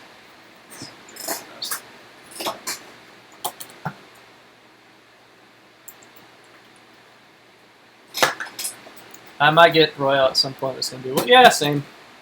I just got a lot on my plate that I want to play first before I even... It's not top of my list, alright? Top of my list is Cyberpunk 2077. And here's the funny thing. If not for Corona... If Cyberpunk had not been delayed, I'm honestly... That's the game I would have been playing.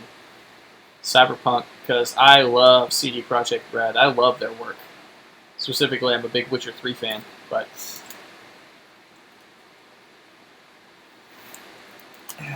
Gotta scratch the old ears. But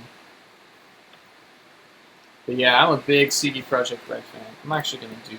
Because their gloves are going to be dark colored as well.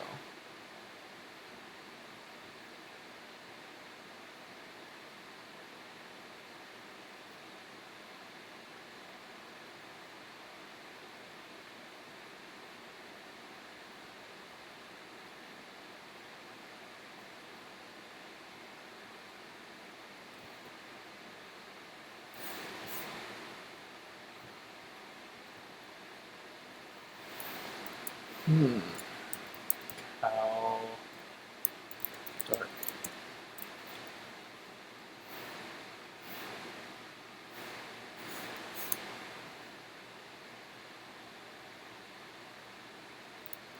Oh.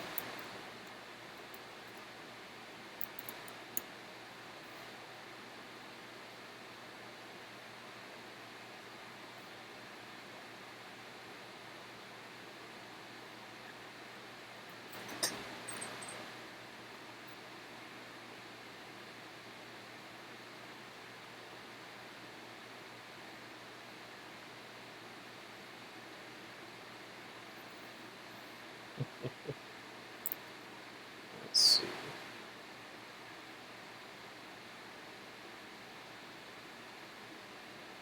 So the light would bend into that form right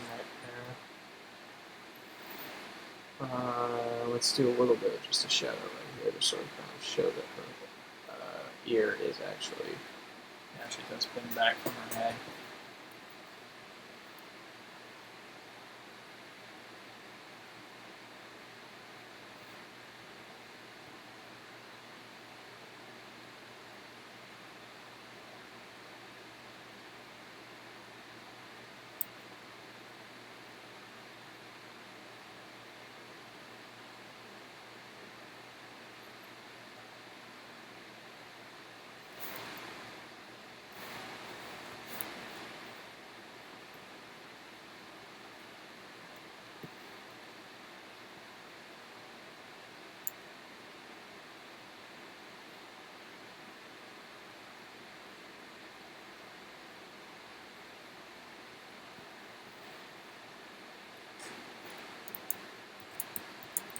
It's about 8 p.m.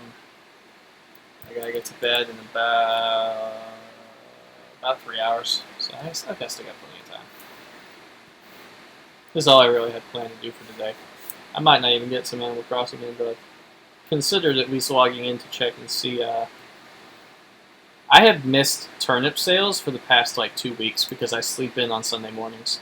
And I sleep in the middle. My brain tells me, oh, you can go get them all day. No, no, no, no, no. You can only buy turnips on Sunday mornings. I think only up until like 10 a.m. and I usually wake up at like 1 p.m. I had missed Animal Crossing turnip sales for like 2 weeks straight. And the 1 week I did get them, I paid like $150 per turnip for them, and I only made like a 20 per turnip. We call it profit. So.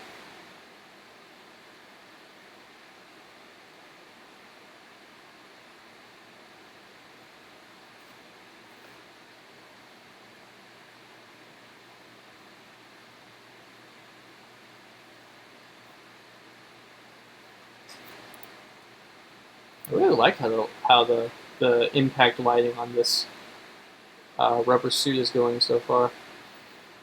I really like the coloring of her costume. Red and purple uh, red and purple like just complement each other so well. It's that like old school Phoenix colors. My sleep has been whacked, so I end up waking up 10 or later, and sometimes just CB to play. I just CBA to play when I get up. I'm not doing any sort of time dilation. I'm not screwing with my island like that. A, because I'm afraid I'll mess everything up, and then I'm just kind of, well, damn. And B, because it doesn't feel authentic to me. It doesn't feel authentic to me to play Animal Crossing like that. I'm not against people who like to time skip in Animal Crossing. I have no problem with them. It's just not how I want to play. I want to play the game one day. I want to play the game legitimately one day at a time. How's the signal? Is it popping in and out? It look my Twitch feed was buffering here for a minute. Looks like it's still doing that.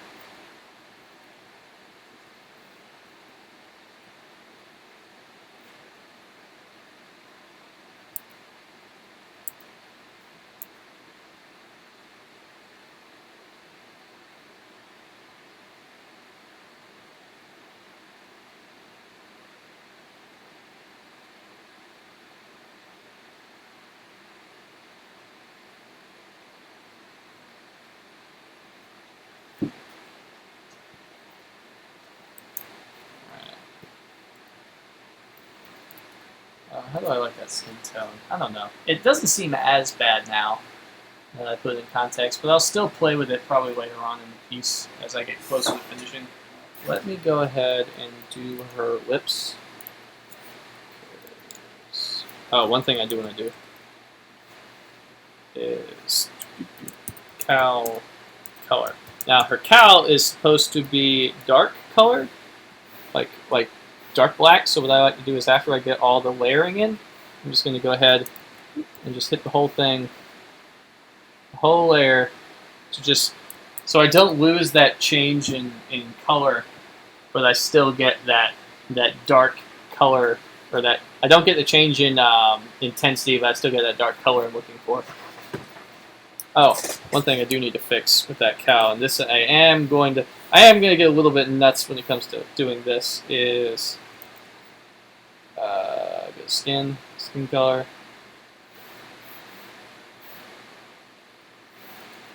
We're gonna fix these edges right here where it flipped over. Skin gray. And we're just gonna delete those, and then we're gonna go back to the cow, and we're gonna go turn all these layers off. We're just gonna, on a base layer, we're just gonna fill those back in.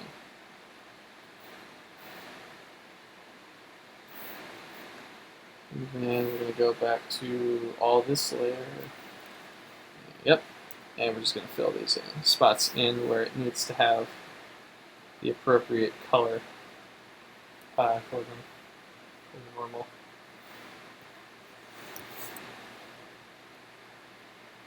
So we don't see those little jagged edges. There we go. I go back to overlay. Alright. Now let's do the lips.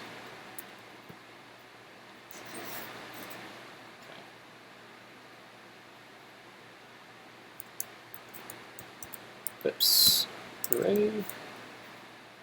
Get skin layer, select that, click inverse, go to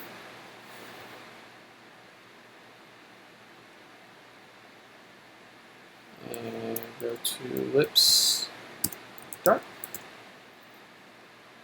I usually don't put too much emphasis on the dark half of the lips. I like to do the opposite. I actually like to, I set a base layer, and then I extenuate the light half of them. And I go lips light, and then that usually creates a pretty dynamic contrast. So if I do like right here,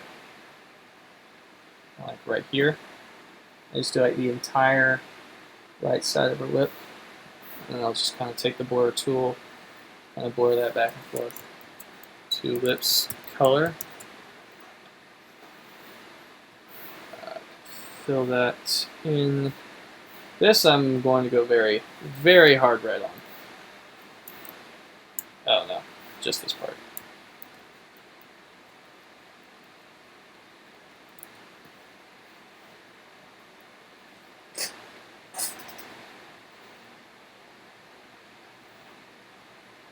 Now that I look at it that way, I actually do kind of want to take the edge of the mouth and connect it.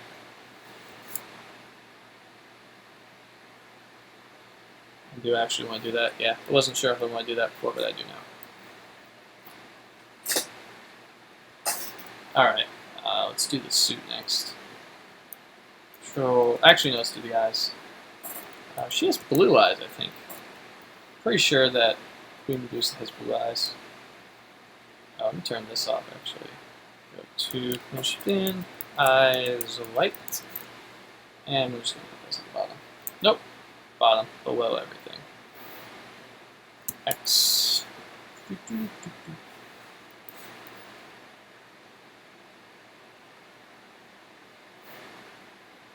Nothing like turning off the background layer to see all the little tiny pixels that just kind of gotten screwed around. But you know what? No one really notices when you turn the layer back on.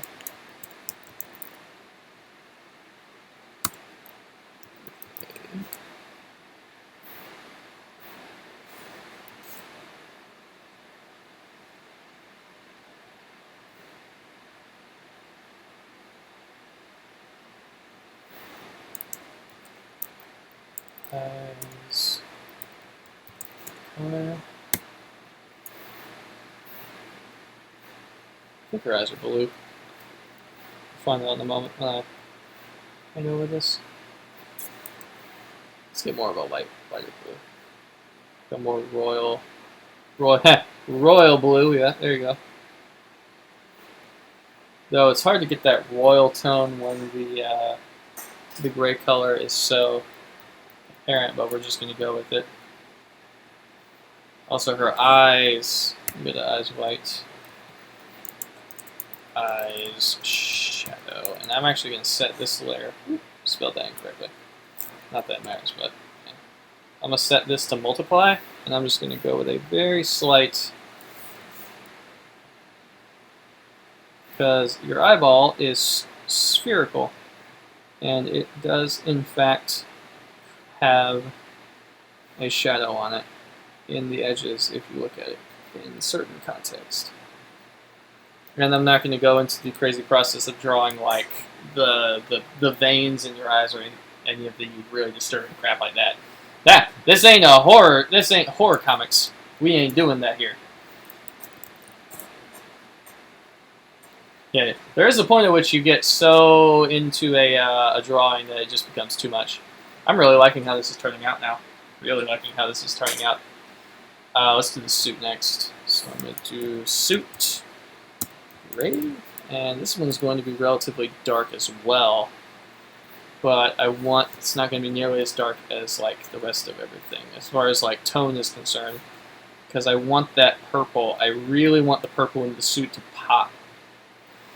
It's not just the fact that she has like bright red hair, it's the fact that she has all this bright red hair, but right in the center of this tornado of hair is this bright purple suit that accents perfectly with the with her hair, the suit that she wears.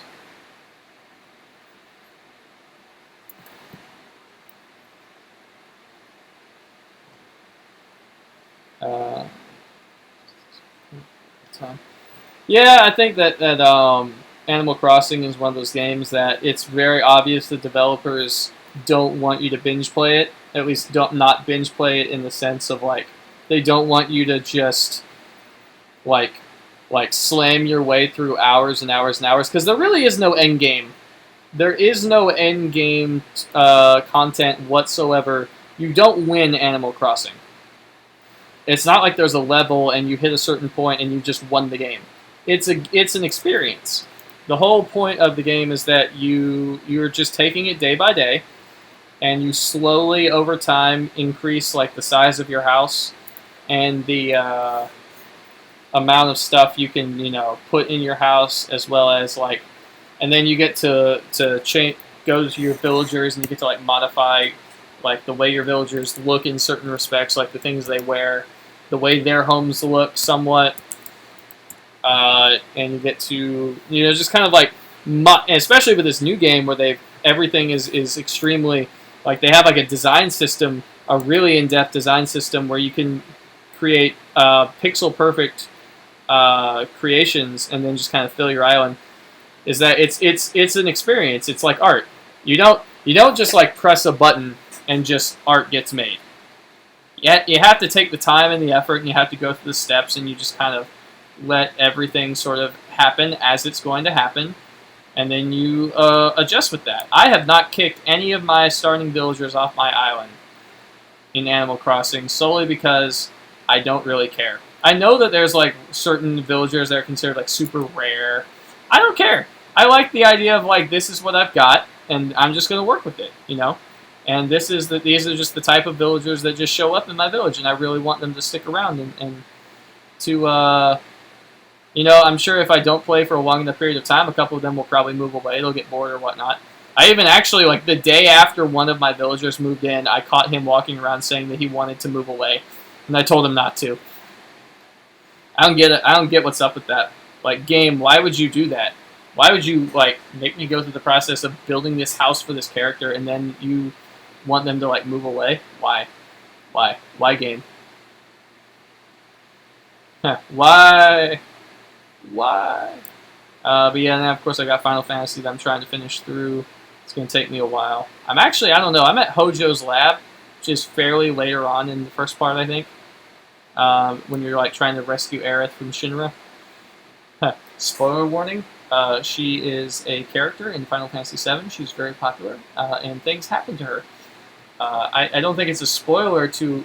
I think it's beyond spoiled at this point what happens to her. Yeah, custom design in Animal Crossing is super fun. That's got to be by far my favorite aspect.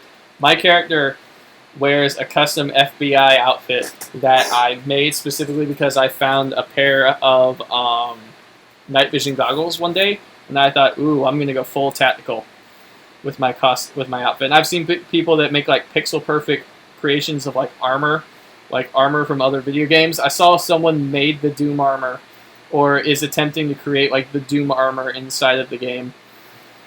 Obviously, they don't have a helmet for it, but yet. But actually, that would be kind of cool if they just like had like a special one-day event or something, like the 1-year anniversary. They just release like the Doom helmet as a cosmetic item. That would be quite cool. Or if they like released it if they put Doom Eternal on the Switch and they had like a release day thing where like you could, if the game read that you had both Animal Crossing and Doom Eternal on the same Switch, like it would mail you an in-game like the Doom outfit. That'd be kind of cool. I mean, they already have the 2016 Doom on the Switch. Why not port Doom Eternal over? What's the difference,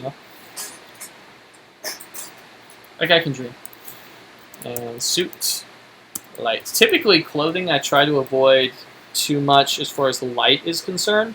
But when we're talking about like a latex skin-tight suit, it just makes sense that the fabric would reflect very, very strongly. Like, it would be very reflective. Have that go up all the way to there. And, of course, she's going to have... Let's see here. Basically, just going to cover...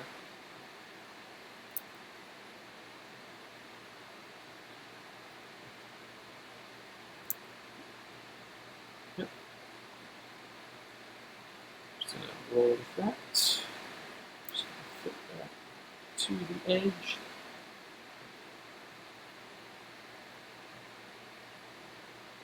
To the edge as best as I can. These super boobs, as we have declared them.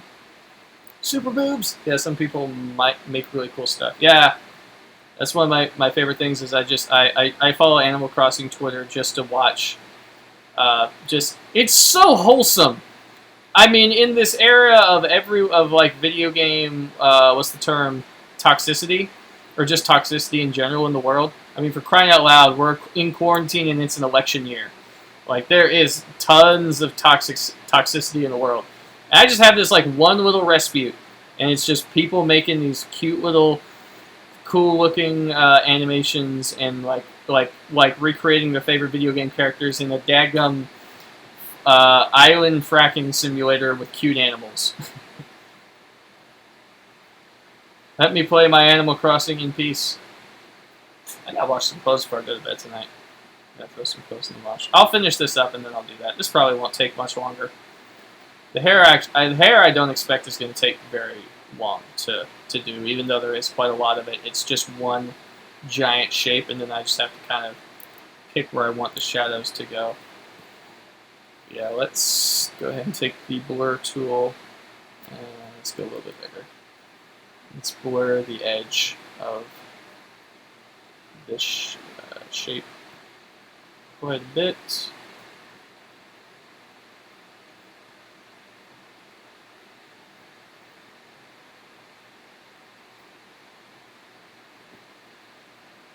Not too much, so we still keep that, just so it's not like a pixelated jagged line. And I will remember when I start this up tomorrow, Hecker, I will remember that you asked for Joker from Persona 5, and so that will be the first one I do tomorrow. It has been foretold! Alright, cool. Suit color. Let's get this purple to pop. Royal purple. Overlay. Boom! First try! Love it. Love it. Alright. And oh, I think she's supposed to have like a belt. Whatever. I don't worry about the belt too much.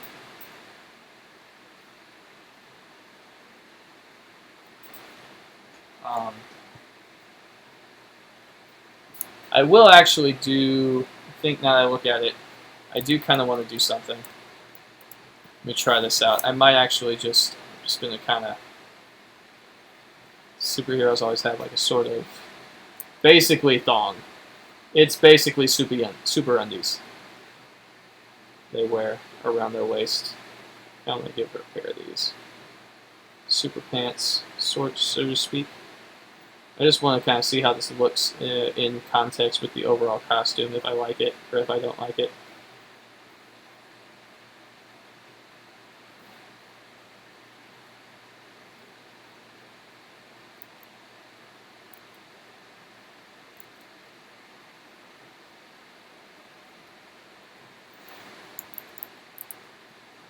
I don't hate it. Let's keep that. Let's keep that.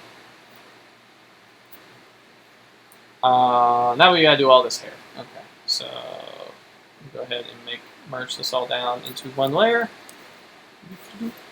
Suit. Okay. And I actually like to stagger my layers backwards because it's easier to make sure that you're not accidentally like drawing over something or coloring over something you just made. It's a lot easier to work with that way. I'm just going to do the hair as one giant form. We've got a little bit outside the edge there.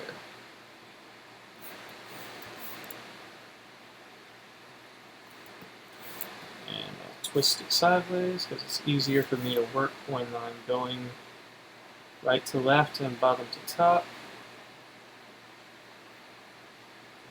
It's one thing I love about digital canvases is the rotate tool. It's not something I thought I was really going to get into, but the more and more and more I've used this over the years, the more I realize the rotate tool is a blessing from God.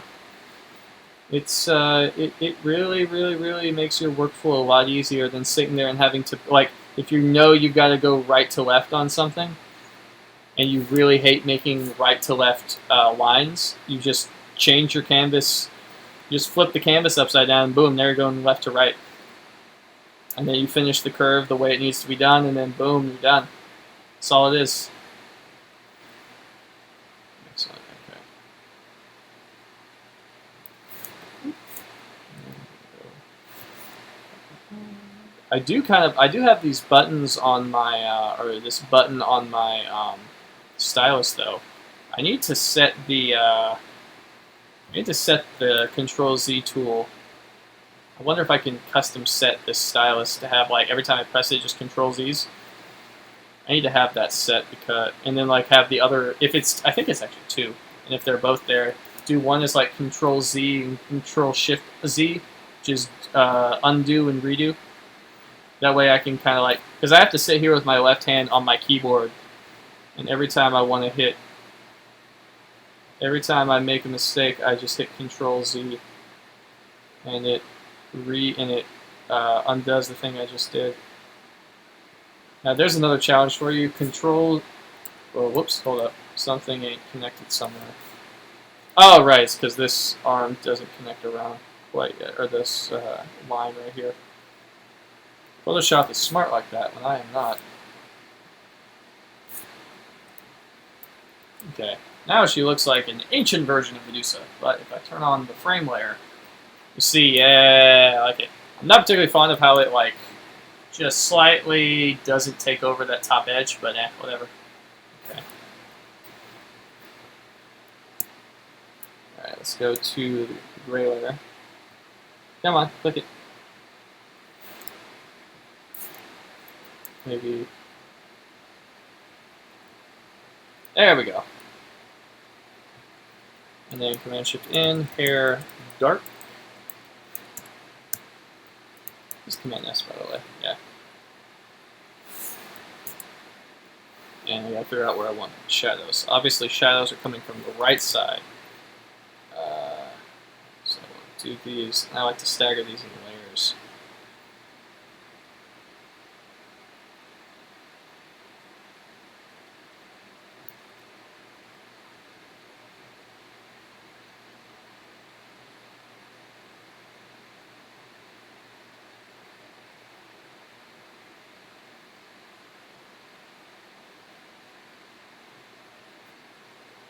I really like this challenge. I like the whole concept behind it. Is just so rewarding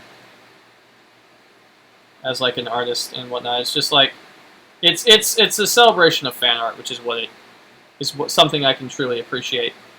Fan art actually gets a lot. Sometimes I've heard fan art gets a pretty bad rep in industry areas, but or at least it's according to a lot of the art critic, people that I ran into when I was in like schooling, told me that fan art doesn't really get you hired anywhere, but that's probably because I was doing design work and it's not really the kind of stuff they were looking for.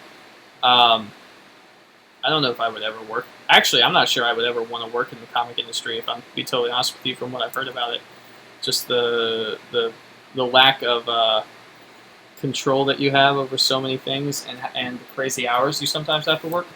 I like art being a hobby. Whoever said that if you do the thing you love and you never work a day in your life, yeah, that was lied. Yeah, that person just straight up lied.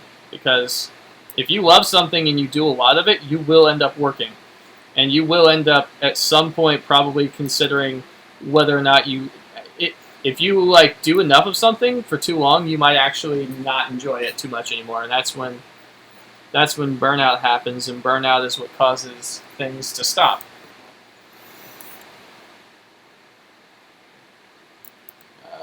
Probably just do it just on this side.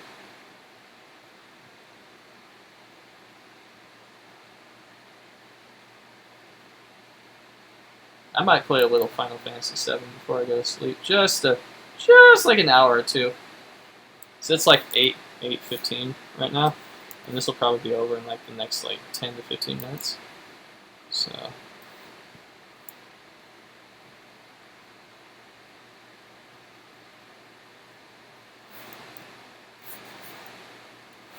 And then it's going to go back around the other way to where it comes around her head like this.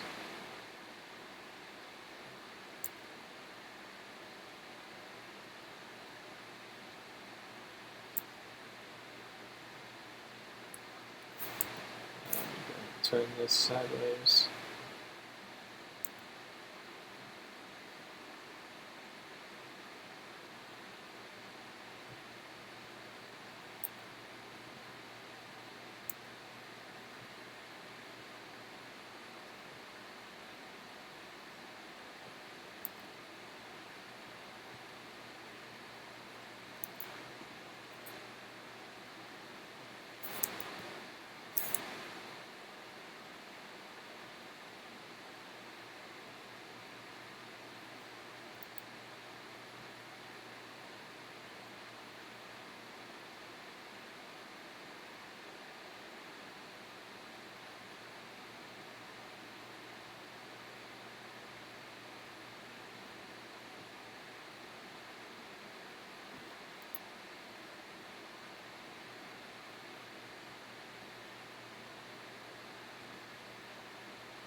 Maybe it's just the hard edge, but I've noticed it's harder for me to get points out of my lines. Maybe it's my brush settings more than it is the tablet. Just with this new tablet sensitivity, it's hard for me to get like razor tip points out of my lines. I used to do it super well with the old one. This one just seems like I can't really do it as much as I used to. But it's just a matter of me messing with the brush settings a little bit. I could probably get that back. I don't feel like doing that right now. I'm not I'm not a guy who likes tweaks settings a million times a day to like make sure everything is like optimal. I'm a turn it on, and if it's working kind of guy, great. If it's not, oh well. We'll fix it in post. Or I'll fix it another time kind of thing. I don't worry about my settings too much when I stream. It is pitch black outside. The sun has gone down. I have to be at work at 7 a.m. Oh yeah, they're giving me a face shield to wear at work. That's going to be kind of funny. It's going to just basically just have like a big old sheet of plastic in front of my face all day long. Barring the fact that, I mean, it's basically a sneeze shield is pretty much what it boils down to. But if I sneeze, there's no chance of me like spreading it onto a million things. But even still, it's just like it feels like a face shield is just too far, or it's not. If we're talking about sheer protection, you need to cover like have a filter on your face, which is what a lot of people with those masks are trying to do. But face shield is just like if you get sneezed at, in that particular scenario, you will be safe.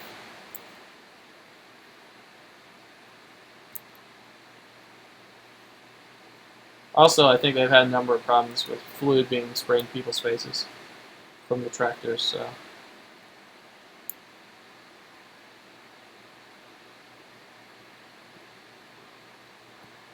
Alright, I think as far as shadows go, that's pretty good as a start. Let's go ahead and darken that a little bit more in certain areas.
Alright, I think as far as the dark is concerned, that's pretty good as far as the colors. As far as texture, in here, light. My chat room, it looks like every couple minutes my chat room will just reset. It'll blink me out and then it'll pop me back in immediately. I don't get it, but whatever.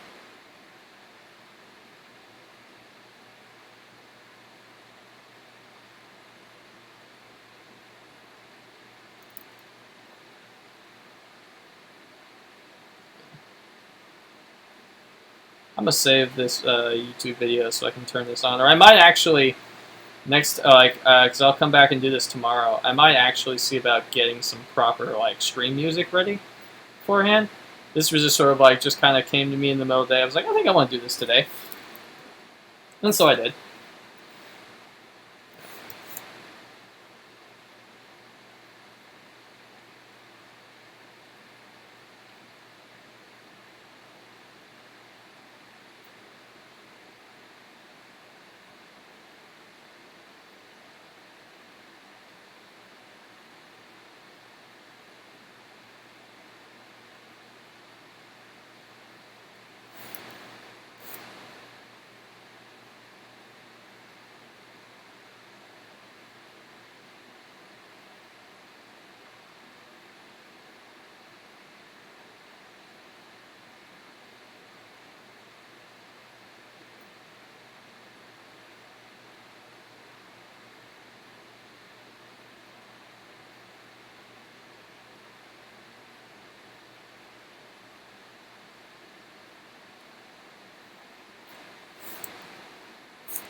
I think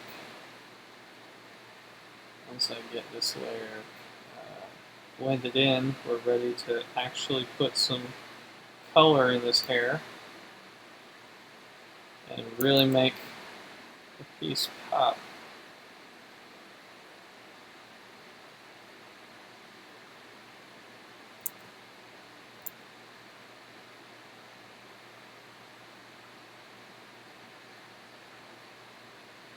Alright, cool. Let me get the blur tool.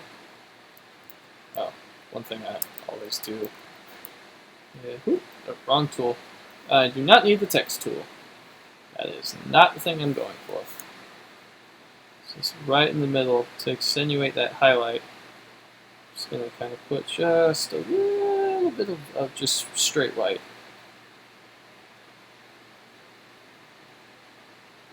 And when this blurs, it's going to cause a nice shine effect right in the center of the hair.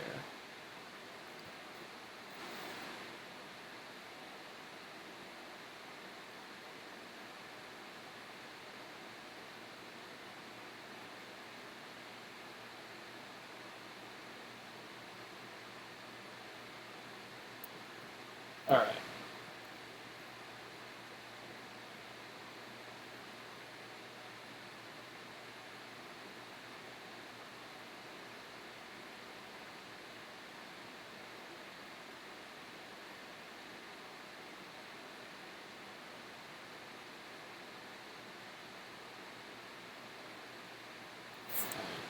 Sideways.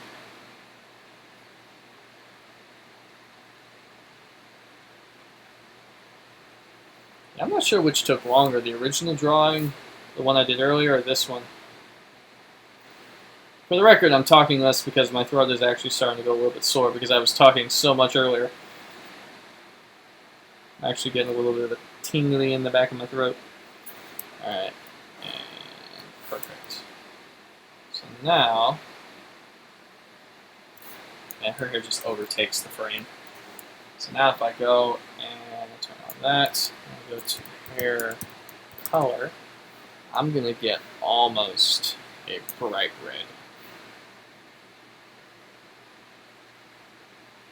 Actually, we're going to go the other way. We're going to go like G, so just overlay, and then bam. Perfect! I love it.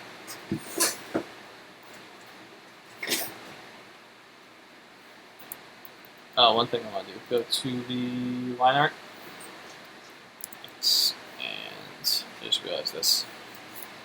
It doesn't quite look like she has two arms, so I'm just going to kind of off to the side. We're just going to make that. There we go. Can barely, so it just kind of connects with the frame. Perfect. I love it. I love it. All right. Command Shift S. Save the computer. Saving to my desktop. Oh, hold on. Let me go ahead and merge all these layers down. Control G. Here. Let me make a proper folder for this because I really didn't plan out how I was going to be doing this today.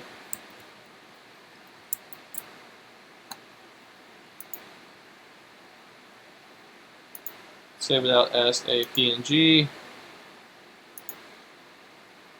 Alright, larger file size. Yada. Alright, now file, place linked.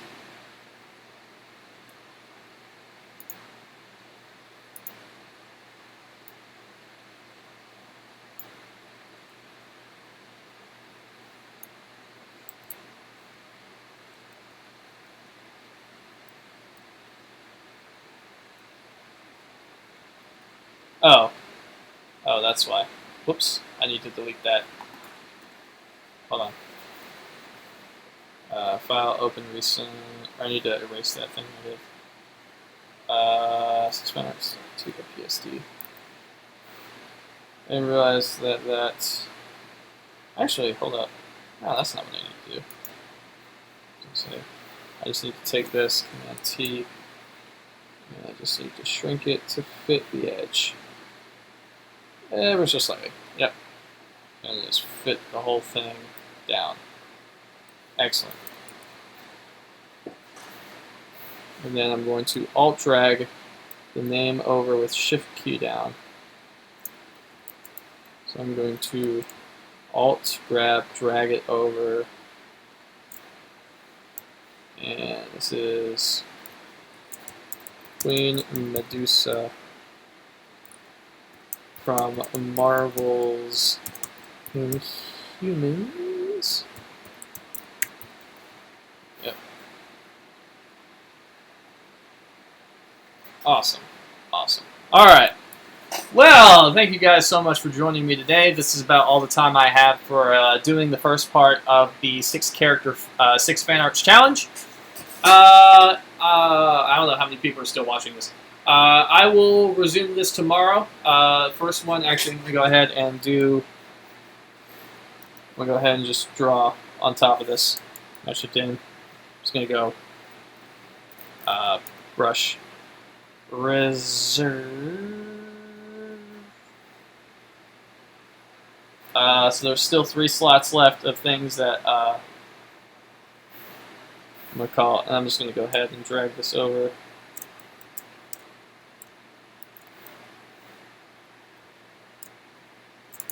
Yeah.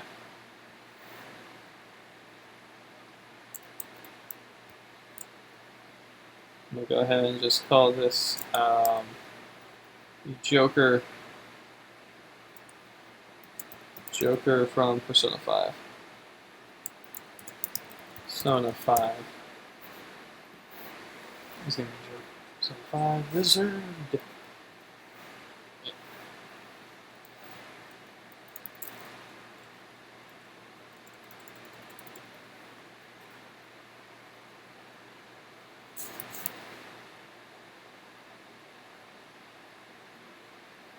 To be drawn.